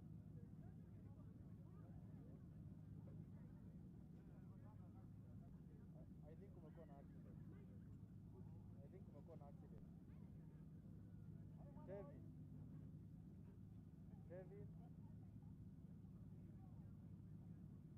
Tevi. I think kuna accident pahali. Kwa truck kuna accident. Na watu wameenda kwa truck. I think hiyo kati imepita saa hii. Hiyo gari imeresi imeanguka, imeroll huko hii side nyingine. Hakuna kamera. Unajua watu wameingia kwa truck. Wameingia kwa truck. Confirm with Bido. Wacha iende juu, wacha ifae.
Better than the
round of the Shell Autocross and Autocross Plus Championship is slowly coming to a close. It's been 2 days of nothing but top adrenaline, fast pace, dust, twisty and fast corners right here in Twisty. We've completed the 4 heats, and as I mentioned to you, Autocross is all about the 4 heats, which basically puts everything together in terms of time, and they look for the fastest time posted out of all those 4 heats. It's one of the traditional motorsport disciplines where a lot of drivers come up through the ranks driving the car that they will feel they've prepared and it's good enough to compete in reasonable conditions. It's not as strict and tough as the normal rally championship, but autocross is where a lot of talent is grown, a lot of talent is discovered, if be it a quad bike, a buggy, a rally car, really giving potential top safari rally drivers, Kenya National Rally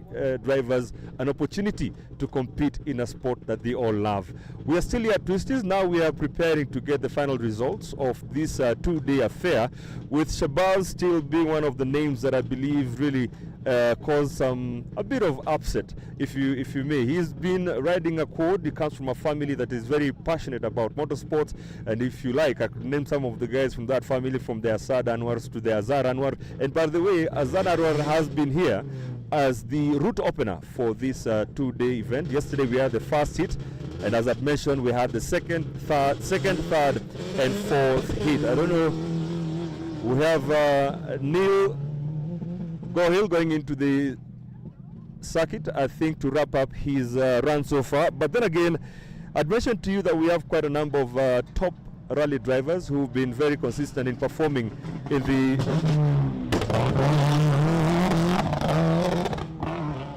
Yep, that's when you're talking about rally speed and everything. Right now, making his twists and turns here at Twisty as he completes his run. But right now, as informed you earlier on, we're waiting for the results from the time officials so that we can know who is going to be taking what position in the various classes. Now, I know I might mention a name and you might think about athletics. John Ngugi, yes, one of our top athletes, legend athletes, but we have another John Ngugi in the world of motorsports here in Kenya. And John, I'd like to invite you here so that we can clarify if you're the John Ngugi of the yesteryears as an athlete, but of course you're the John Ngugi from the motorsports space here in Kenya. You're not a stranger to motorsports in Kenya. You've had successes, ups and downs as normal as any other rally driver would have. True. And just to start or set out this conversation, you're here, of course, because of your passion for the sport. True. We are very happy. 2025 is here. MK Motorsport is here. Yes. What a beautiful event. What a beautiful turnout. We are here to grow the sport. Exactly. We are here for the and for the Kabisa. So it has been a very great event, very well organized, and we look forward to this season for MK and see what it has for us as drivers, as navigators, and as new drivers who want to come in the sport, and navigators who would like to navigate. Yes. Now, of course, you've been in this for quite a while, and talking about your run in the sport itself. 2024 was a very interesting year for a lot of motorsports enthusiasts. How was it for you as we start with a new season? How was 2024 for you? 2024 brought in a beautiful memory. When I came in motorsport, I came in through my dad. He used to drive a Mazda 323 back in the days. A powerful machine. Powerful machine. And I did get to participate in the WRC 2024. I remember that. And I'm glad I came in third in the WRC KNRC. But you still on home soil managed to get a top 3 finish. The beauty about it is we were the indigenous drivers in the podium. The last time we got an indigenous driver was very many years ago with Patrick Njiro. Yes. So being among the indigenous drivers in this era right now, it was a beautiful memory for us.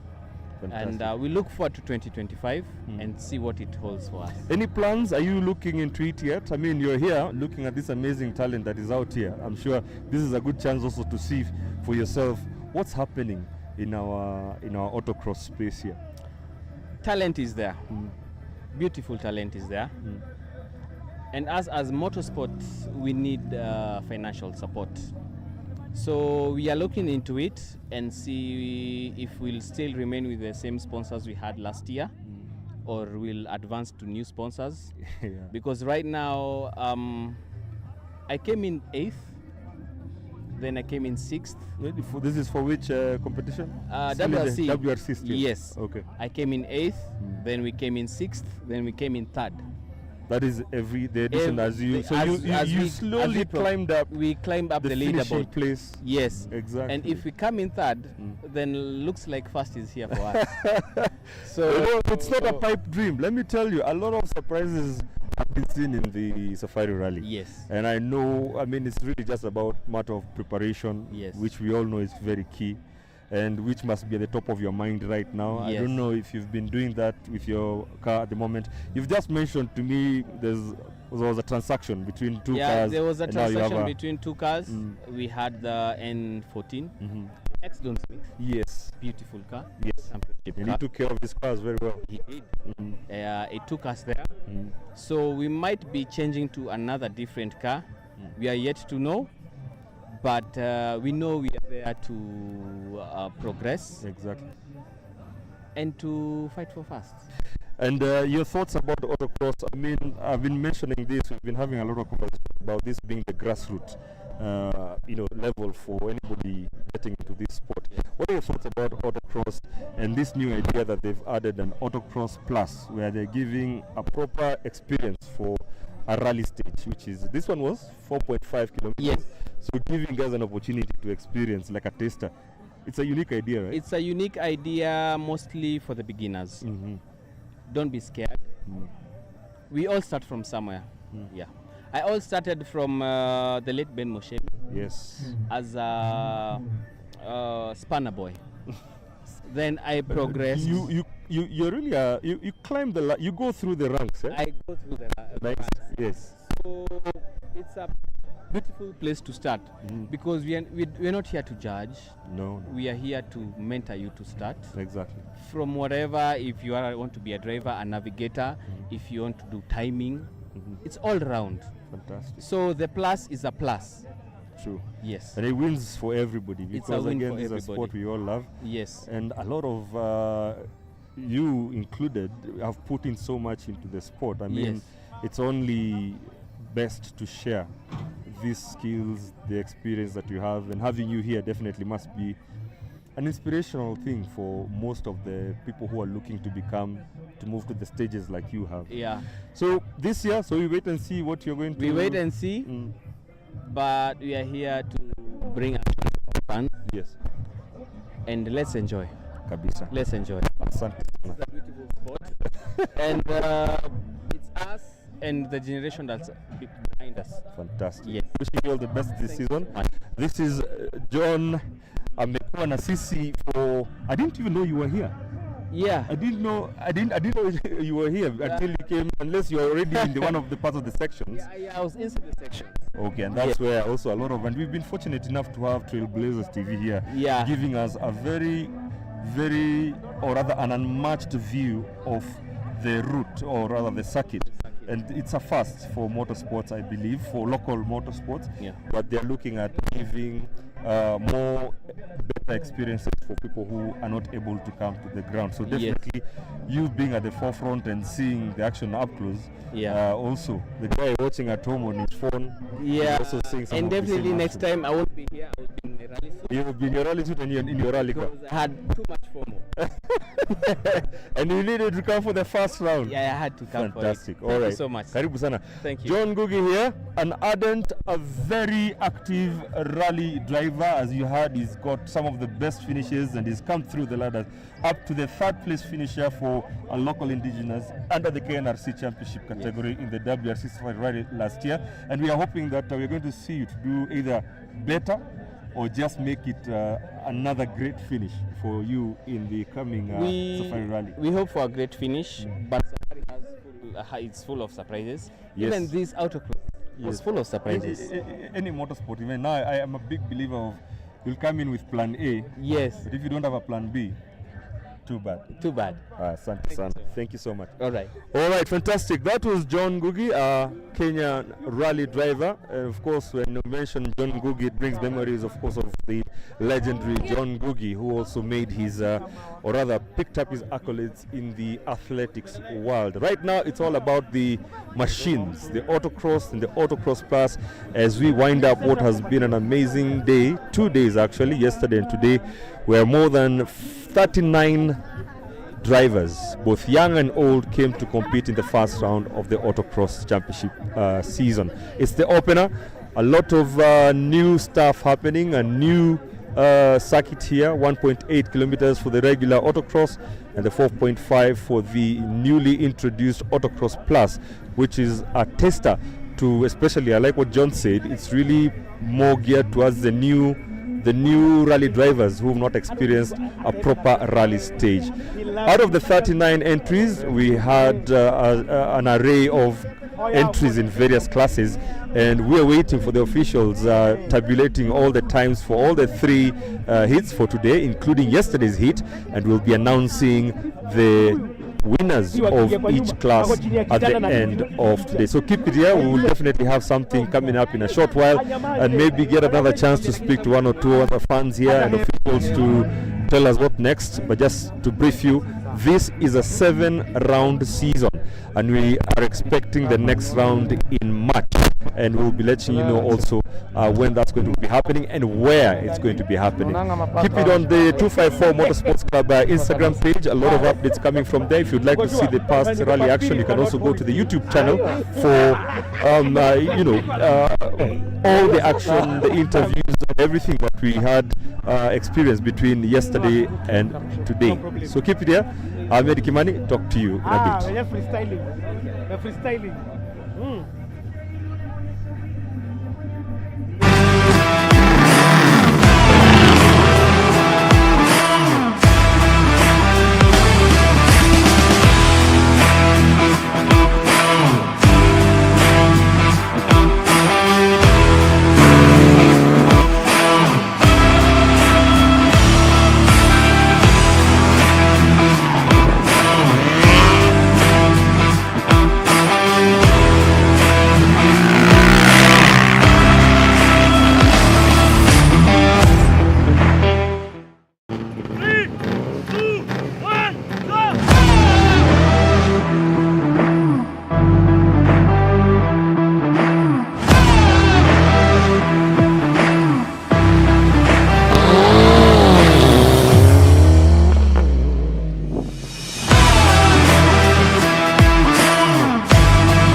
Yeah, give me that round of applause, man.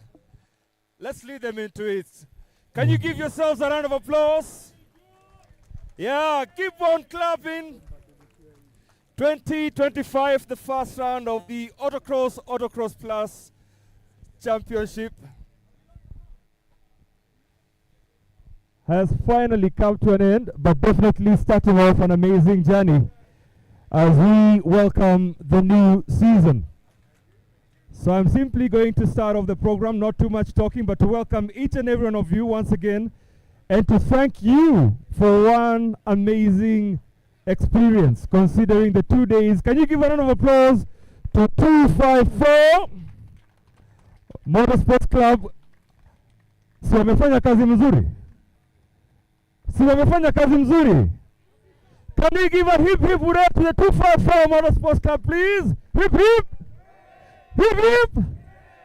All right, this is a part where we bring in all our speeches and everything, but more importantly, it's the excitement of a very successful event. Every driver, rider who I've spoken to today has given a very big thumbs up to the team led by Bwana Eric Bengi, the leader of the 254 Motorsports Club. Walisema niseme hivi. And at some point I think we'll need to acknowledge the committee because you guys have really done an amazing job. But just to begin our conversation right now, can we have Tariq Khan, who is the event director, to come and give us his... please give him a round of applause, Tariq. Hi everyone. Firstly, I need to start by thanking our sponsors. First and foremost, Shell Vivo, who came on board. They're our main sponsors. We got top tier insurance. They looked after all our insurance needs. We got JCB Ganatra. We got Going Outdoors.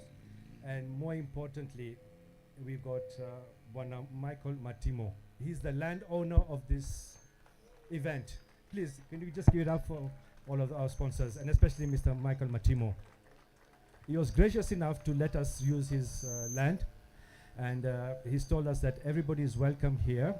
If you want to come out on weekends, free time, to come and use the facilities, you can. There'll be a nominal charge, just to look after the track and everything. So please, let's make use of this land and let's carry on. I need to also thank the organizers, the whole team. I'm not going to take any names. There are a lot of people who came out here, gave their time, gave their resources, pulled in hours. We need to thank all the organizers, starting off with the people who actually take charge of the event would be the COC and the steward, Joanne Nesbitt, Dr. Bones, and everybody down there. Please, let's appreciate them as well. We have our marshals. Without them, we would never have such a successful event. Again, a big thank you to the marshals. And more importantly, you, the competitors.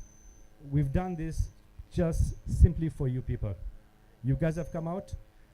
I'm hoping you go back home and you said you had a good time, a fun time. We've wanted this. This is the first one. Many more to come.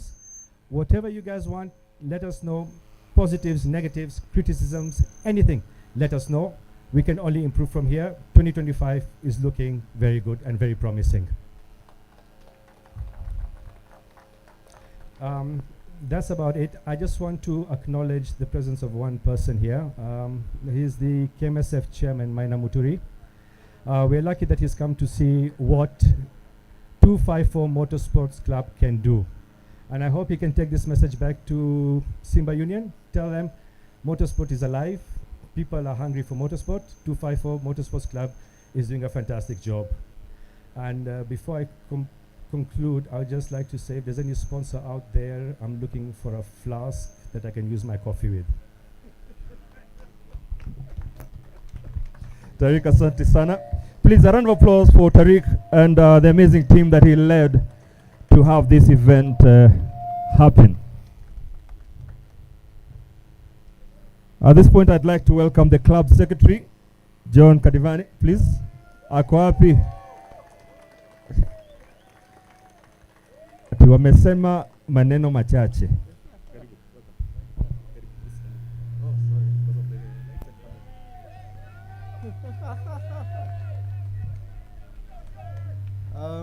First of all, I'd really like to thank all of us for making this event a success, to be honest.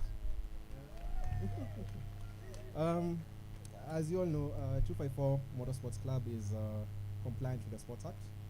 And to be honest, the sport is for the racers and motorsports enthusiasts. And today has been a testament that we, the drivers, can compete and have so much fun.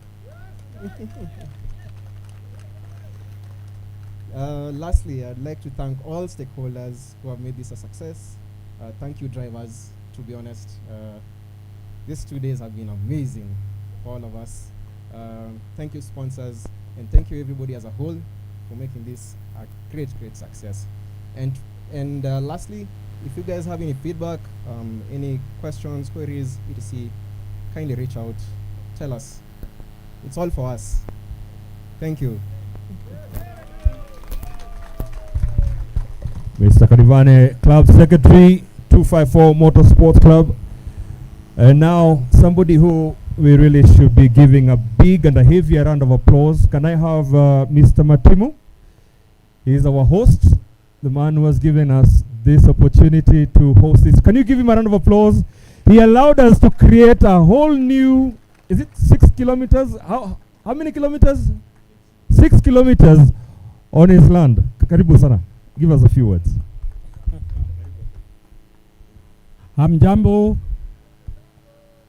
Mine is only to welcome you here. I'm very excited to be here.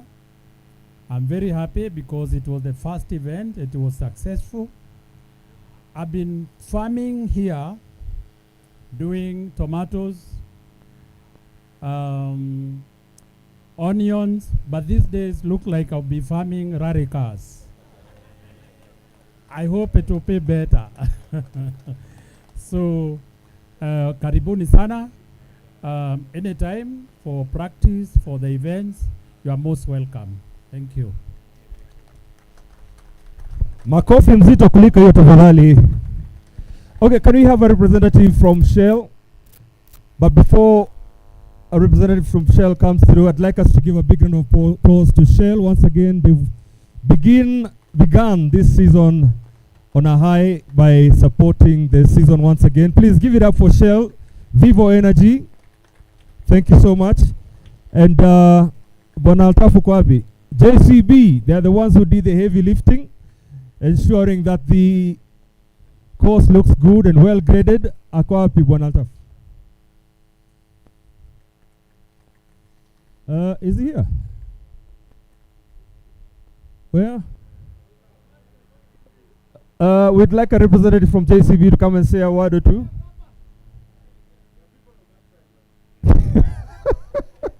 Aya, can we have somebody from JCB? Please give us a word, man. Makofi kwake. Introduce yourself. Tell us who you are. I'm Farhan. I'm Altaf's son. Aman's older brother. Yeah, everyone thinks I am Aman, but I'm indeed a different person. On behalf of JCB, we're so happy to see all of you out here. I know Dad has put in a lot of work and he's very passionate about motorsports. I know Aman, he's fast, I guess. I don't want to compliment him too much, he'll get a big head. But no, really great to see a lot of people out here today. Thanks. All right, thank you so much. JCB did some amazing work. And when I talk about heavy lifting, it was all about putting together an amazing track. I don't know, what are your thoughts about the track? Did you guys enjoy the twists and the turns and how fast it was? You did. You know, Chairman, I would like you to say a word because your word is almost as final. Just your experience, of course, outside a rally car today, but just give us a few words. Please put your hands together for Eric Bengi. I'm sorry I have to do this. Eric Bengi from the 7 to 70 Motorsports team, and also sitting at the leadership of the 254 Motorsports Club. I'd like you just to share your thoughts and some remarks for today's 2 days and yesterday's action. Good afternoon, everybody. First and foremost, let me thank each and every one of you, the competitors, the marshals, the officials who have tirelessly put in a lot to make this event happen. The media people, everybody, thank you, thank you, thank you very much. This is one of the many that we are going to have. It has been very, very successful. I went round the route as a driver. I really, really enjoyed it. It's a fantastic, fantastic route. Thank you very much to JCB Ganatra. Thank you to Shell for coming through for all of us. Thank you to all the sponsors who are out there looking for talent. We have talent here. I have looked at the kids, the cadets, the betas, and the alphas. They are most amazing. The times that they have clocked are better times than most of the cars. Can you imagine that 15-year-olds are doing better than the turbocharged cars? It's amazing. We have the talent. Let us nurture it. Let us keep on improving, and let us put our kids onto the global space. Thank you very much, and thank you very much for coming out. Makofi tafadhali ya chair. Eric Bengi, asante sana, always an inspiration. So here we are, 2025. They've already drawn blood and they've said, you know what? This is a season we've been waiting for.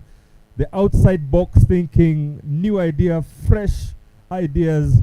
And once again, I'm not going to get tired to asking you to give a big round of applause to this amazing team, because they really made things different. And I'm sure for most of you, you've not experienced an autocross like this.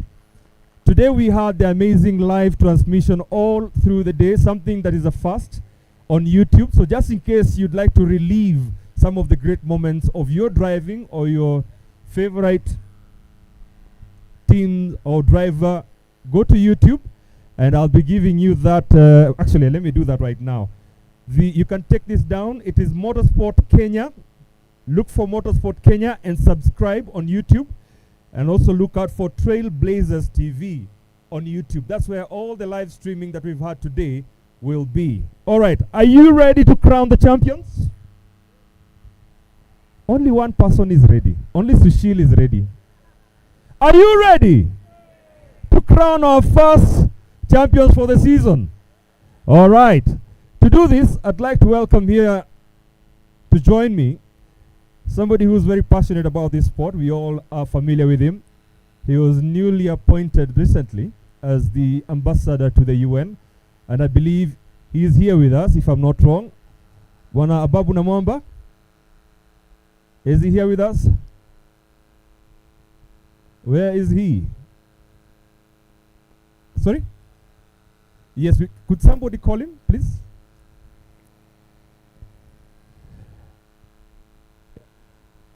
As we wait for him to join us, can I have the start prize giving handover to be assisted by Celeste? Celeste? Give a round of applause to Celeste, part of this amazing team. Celeste, thank you very much. And we begin with the four-wheel drive turbo. 3, 2, 1.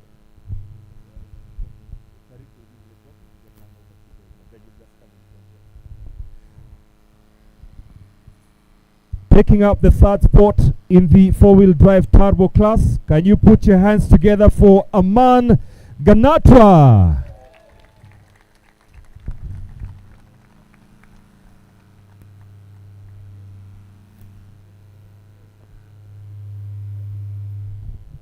Makofi kwake tafadhali. Third place finisher in the autocross four-wheel drive turbo. In second place, put your hands together for Ismail Azali.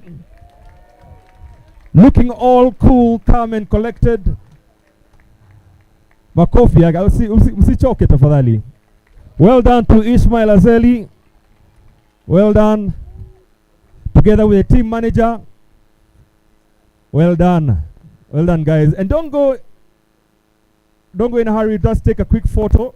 We need to immortalize these moments.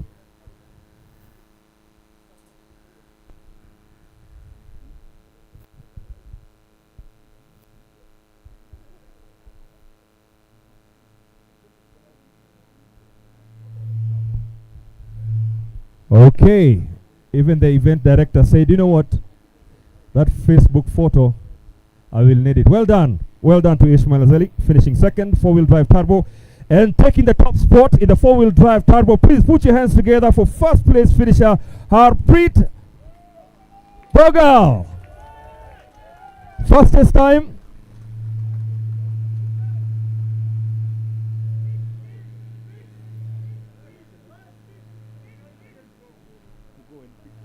All right, Harpreet, please, we need a speech. He's coming back. Okay. Next class, we move on to open class, finishing third.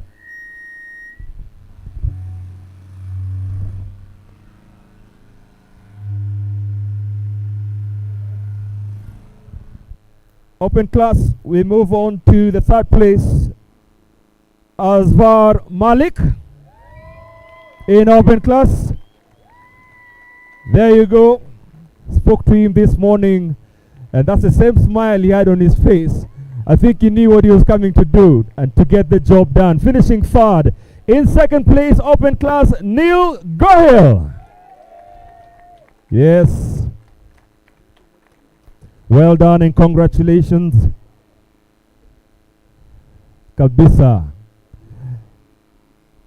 Taking the top spot in open class, please put your hands together for Ankush Shah. Ankush uko wapi? Pigie makofi. And I really must give it up for Ankush and the team. They've got an amazing social media engagement that is really, really interesting. Ankush, give us the trick of how you're making your social media look so cool. I've been on your page and it looks so cool. Do you have a dedicated media team that takes care of the images, the videos, and everything? Yeah, Maxine right there. Maxine, woohoo! She takes care of my social media. Fantastic. You guys, if you want to see a nice, interesting, among others, Ankush social media page on Instagram is really cool for guys in motorsport. I really want to commend you for that. Well done. Makofi kwake tu Ankush tafadhali.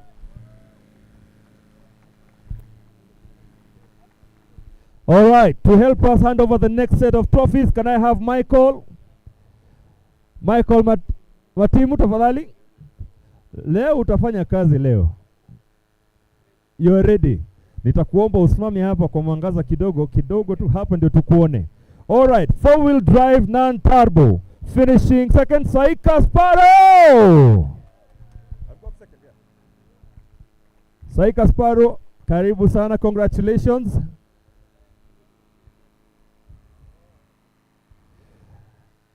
Well done. Let's stay for a moment for some photographs moments. Asante sana. Members of the media, let us know if you have enough. Otherwise, you might miss that very important photo. Cool? All right, fantastic. Taking the top spot in the four-wheel drive non-turbo, please put your hands together for Chirag Soni. You will pick it. Okay, fantastic. Your trophy will be picked up by Saika. One for four-wheel drive non-turbo.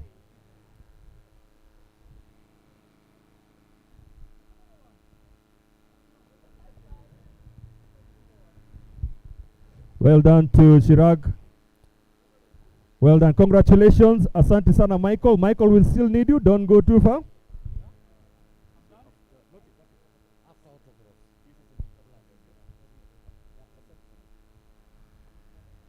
Can you put your hands together for this guy? He was driving so fast, he even overtook himself. Put your hands together for two-wheel drive turbo fastest finisher, Suleiman Munywa. Uko wapi wewe? He was a lone ranger in his class. Suleiman, solo. Hey, solo. Solo.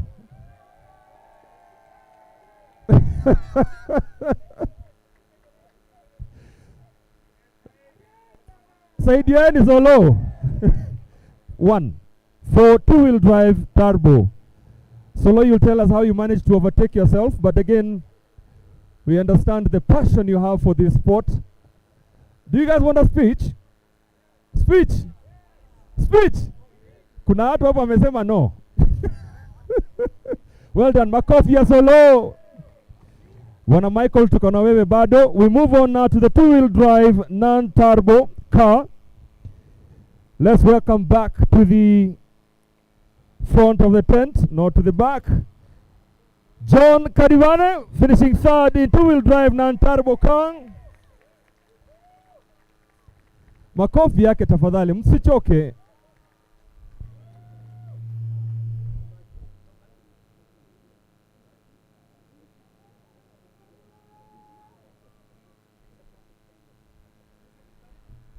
Well done, well done, well done, well done, well done. John Kadivane there. For second place, Jose Sardina. In the two-wheel drive non-turbo car, finishing second, Jose Sardina. There you go. There you go. Congratulations. What a start. Top 3 finish. And now let's see if the next gentleman will refuse to come to the front here now. The top time for turbo, non-turbo car, two-wheel drive. Please put your hands together for Bwana Altaf Ganatwa.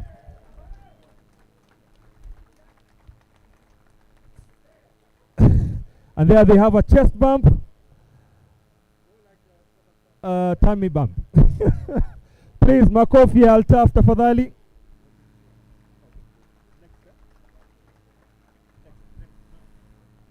Asante sana Michael, nashukuru sana. Thank you very much. Where is our very distinguished guest? Tafadhali, could we have our special guest, Bwana Babu Namwamba? Is he here with us? I'm told he has arrived, is with us.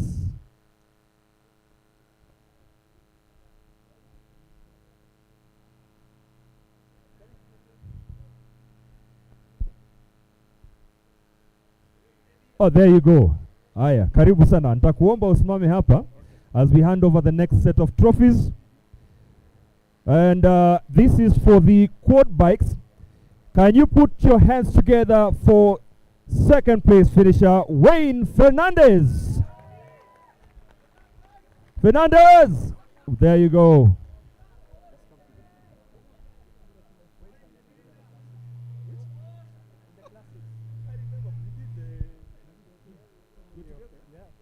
But he's the best navigator. The best. They did, Wayne navigated Tariq Khan during their Jimmy Heather Hayes Memorial event. So another top.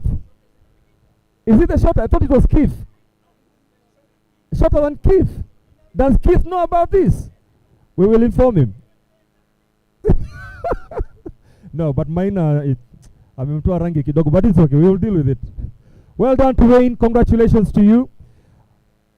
Taking the top place for the quad bikes, the man who's made some interesting times from yesterday's first hit, tying with a man earlier in the day yesterday. Can you help me putting your hands together for Shabazz Anwar, a fearless quad bike rider? Well done. Congratulations to you.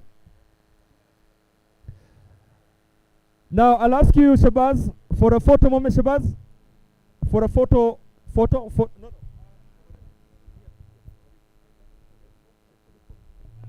All right, there you go. We need these great moments. No, not yet. We will still want you to be with us. Okay, up the next category, we are going to the senior buggy. Finishing third, Muaz Adil. Senior buggy, Muaz Adil. There you go. Well done, and congratulations to you.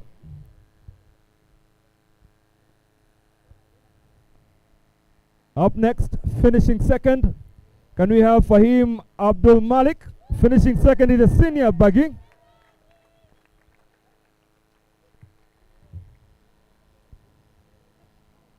Fahim has decided to come with a full technical team. This is a future. This is a future of motorsports in the country. Well done. And taking the top spot for senior buggy, Ibrahim Mughal.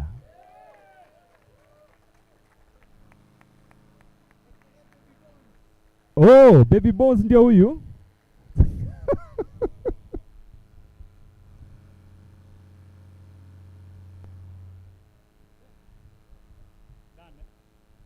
One moment. We are moving on to the next class.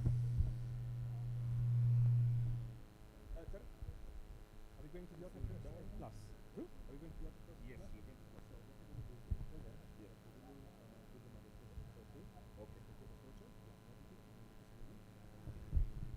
All right, we're still going on. Cadet Junior, can you help me welcome these champions and receiving their trophy? Cadet Junior finishing third, Cheche Ababu.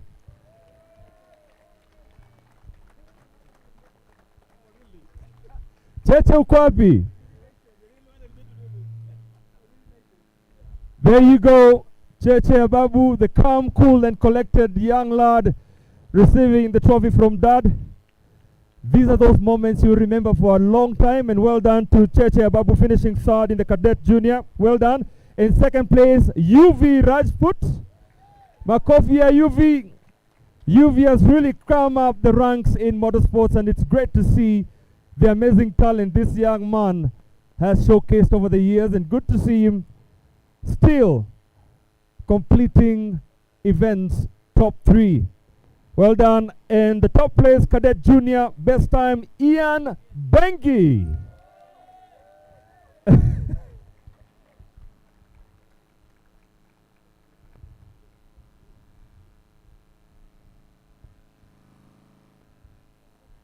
And we move on now to Beta Junior.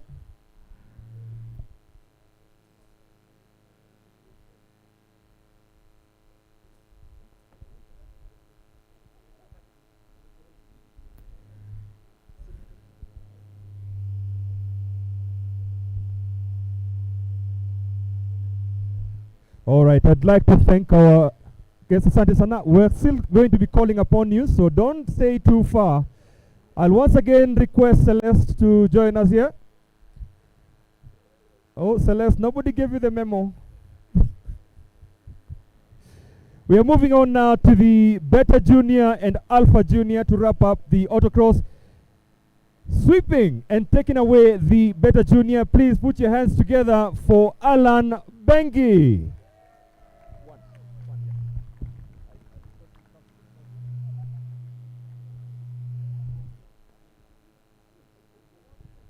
Look at that big smile.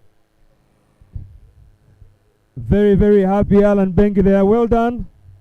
Making 7 to 70 team proud. And lastly, within the autocross, Alpha Junior, please put your hands together for Sean Jumbi. Makofi ya Sean. Makofi ya Sean iko wapi?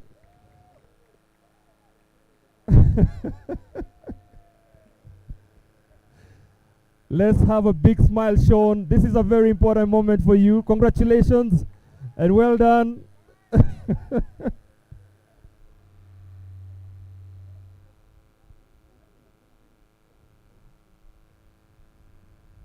All right, thank you and congratulations once again to Sean. We now move on to the very unique category that all like me, you will appreciate the importance of this class. It is the AutoX Plus, which has been created to give especially the new entries into rallying an opportunity to understand how a rally stage is run, how it feels, 4.5 kilometers of it. So please put your hands together for those who wrapped up this new category for the Autocross Championship. Starting off with the quad category, taking second place, Wayne Fernandez. They will be having a rotating trophy, so I'll ask Wayne Fernandez to just come for a photo opportunity. Wayne Fernandez for Autocross Plus quad category. They'll be having a rotating trophy. In first place, quad, Shabazz Anwar winning the Autocross Plus.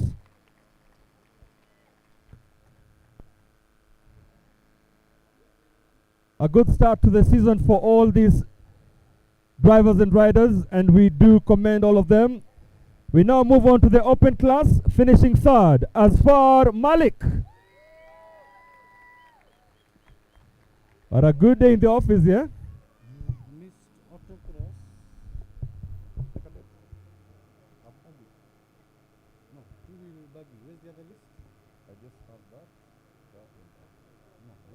The first list I gave you had a lot more.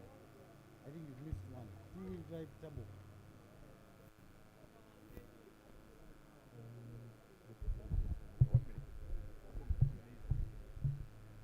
Well done. Congratulations to Afzar. Shaz Ismail taking second place in the open class. Shaz Ismail taking second place in the open class, Autocross Plus.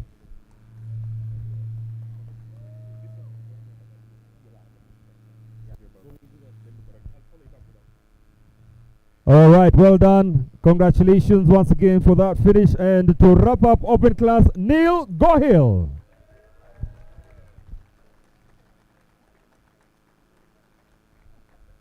Remember, we're in the Autocross Plus category.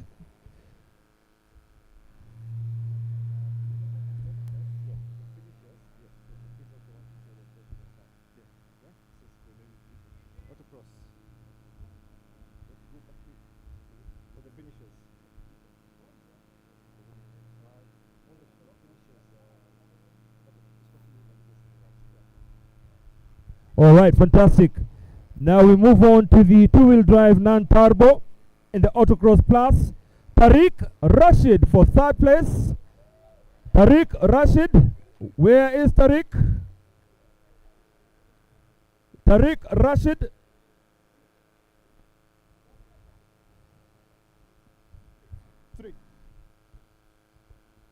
There you go.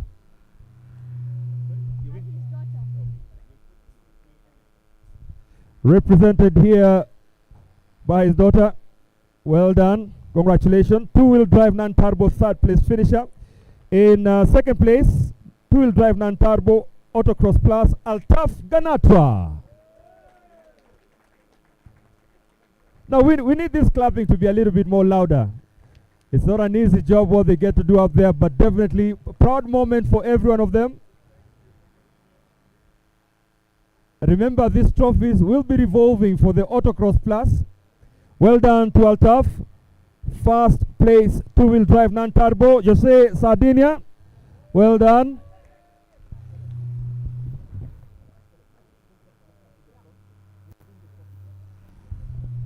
Well done. What a good day in the office for you. Well done. Love is in the air. Two-wheel drive non-turbo Autocross Plus winner Jose Sardinia. We move on to the four-wheel drive turbo solo effort here. Harpreet Bogal, uko wapi wewe? For two-wheel drive turbo Autocross Plus, this time for real. Harpreet, karibu hapana, don't run. Say something. Thank you. The shortest speech in the world of motorsports. All right, we move on to the senior baggy.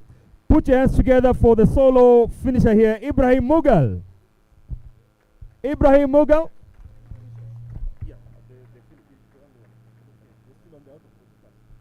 Well done. They called him, is it Baby Bones? Baby Dr. Bones. All right, well done, congratulations. Two-wheel drive turbo, again, Kijana wa nguvu, who overtook himself twice. Put your hands together for Suleiman Munywa.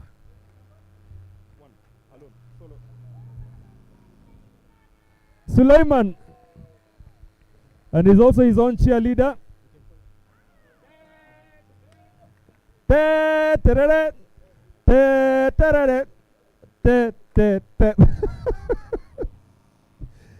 Solo, that energy you have is amazing, and congratulations for picking up 2 trophies today. Well done to you. And in the Autocross Plus final class, Cadet Junior, please put your hands together for UV Rajput.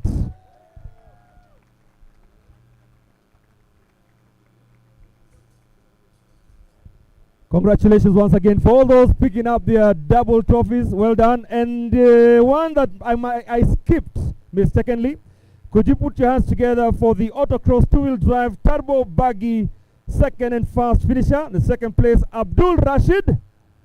Abdul Rashid, second place finisher in the 2-wheel drive turbo buggy. Well done. And the winner for that class, put your hands together for, once again, please come back with a second speech, Harpreet Bogal.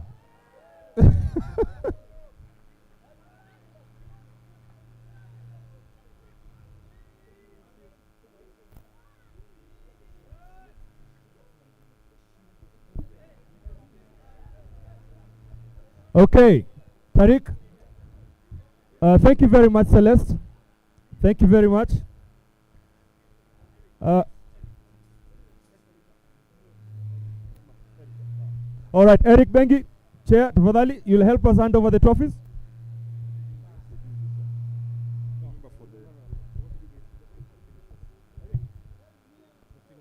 Yes, we want to give all the finishers, especially the kids. They should get a trophy to get one. No, you had got first, second, you go back to the list.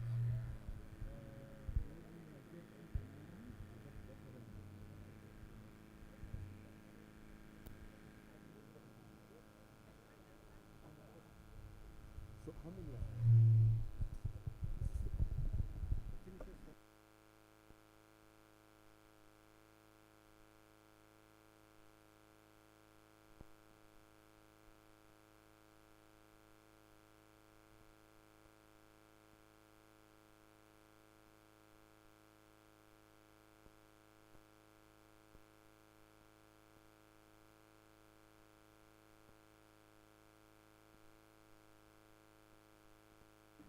All right, I'm telling you, when a club decides to be nice to everybody, it's very important to acknowledge even the finishers.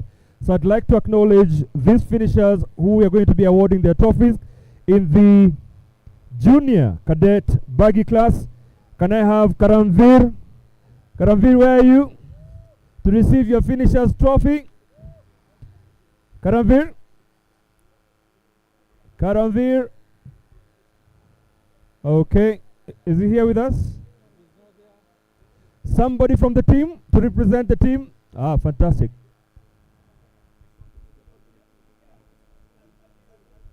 We are acknowledging the finishers. Can we also acknowledge Jesse Bengi? This is under the cadet junior buggy class, another dad-son moment. Well done, congratulations. Finishing the cadet junior buggy class and wrapping up that finishers category, Kiana Rajput to collect her trophy for finishing.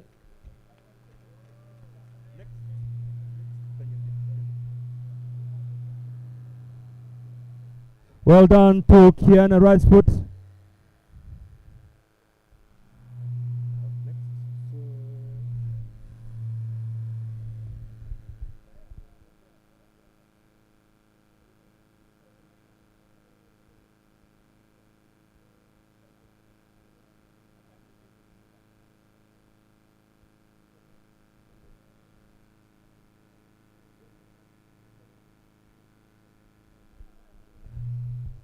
Okay, next category for the finishers. We've got some trophies for you here. 2-wheel drive non-turbo. Can I have Tariq Rashid? Tariq Rashid? All right. Okay. Oh yeah, there she is. Can I have Ali Khan Malik? Finisher. Ali Khan Malik, two-wheel drive non-turbo. Well done, guys. Congratulations. Well done, guys.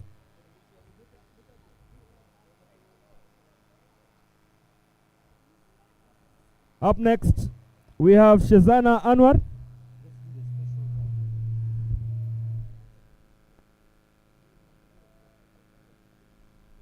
All right, well done, Shazana Anwar. Well done, congratulations to you.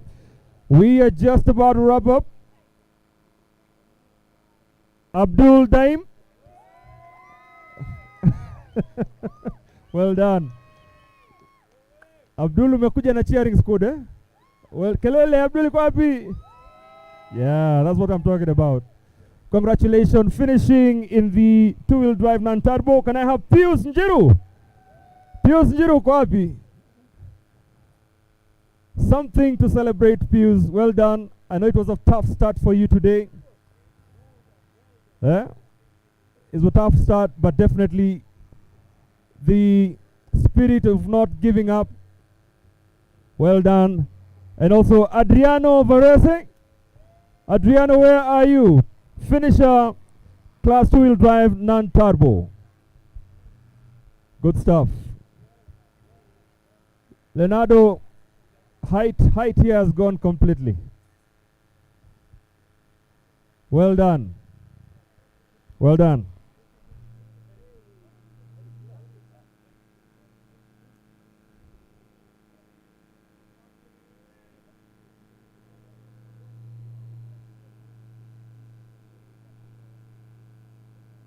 Shaz Ismail, get ready, get ready, get ready, get ready. Shaz Ismail. Shaz Ismail, where are you? There you go. Well done. Congratulations, and good to see you once again collecting these well-deserved trophies.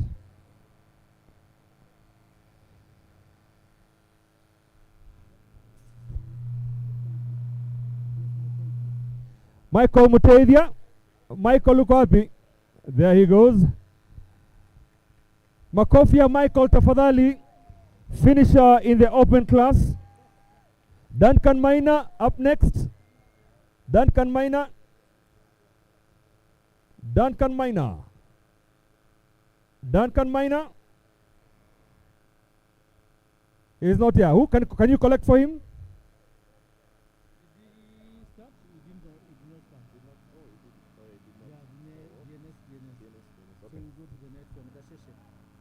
Okay. Joseph Gasheshe.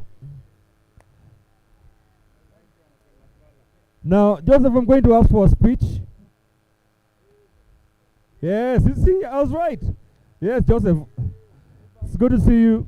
Joseph, would you like to say a word? Thank you very much to the wonderful people here who organized this event. And most importantly, from my side, thank you to Moja Racing and John Kadivane for giving me his car to drive.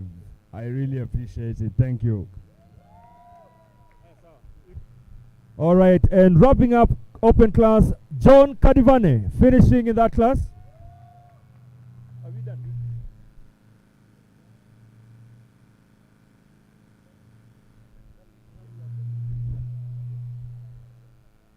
And to wrap up our prize giving, ladies and gentlemen, this is a very special moment because not only do you have to win, but also how you perform and how your day ends makes a very...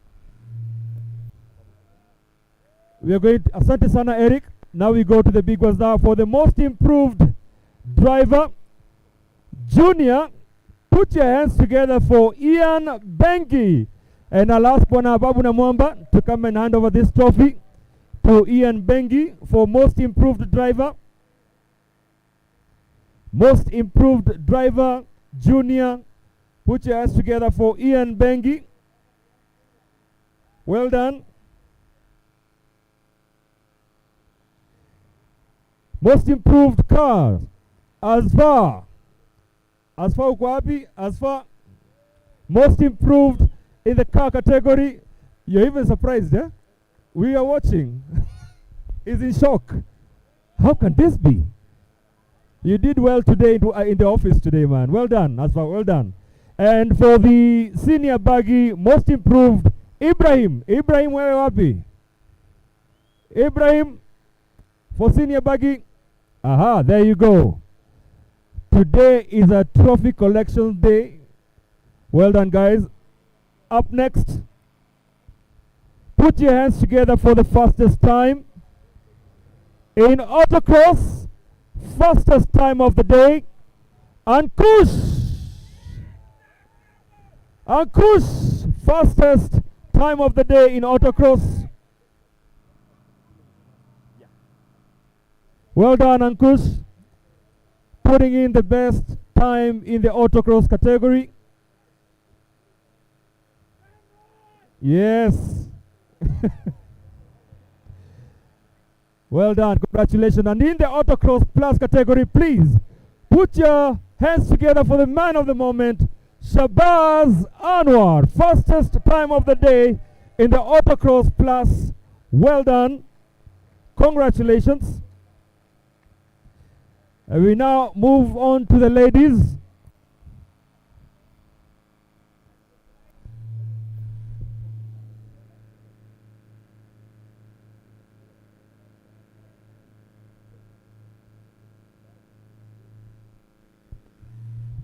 All right, the best lady of the event today. Please put your hands together for Shazana Anwar. Shazana, there she goes.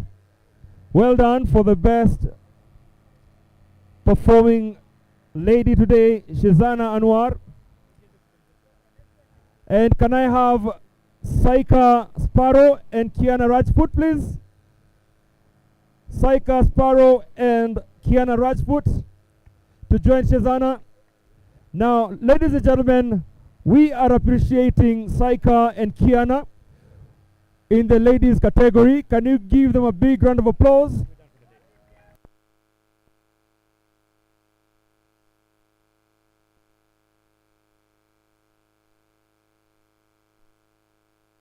These ladies have done what needs to be done to perform exemplary in today's competition.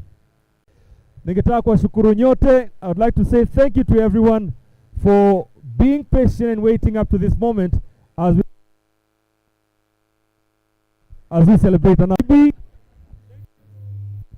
Michael, and to you, our spectator and friends and fans. Asanteni sana.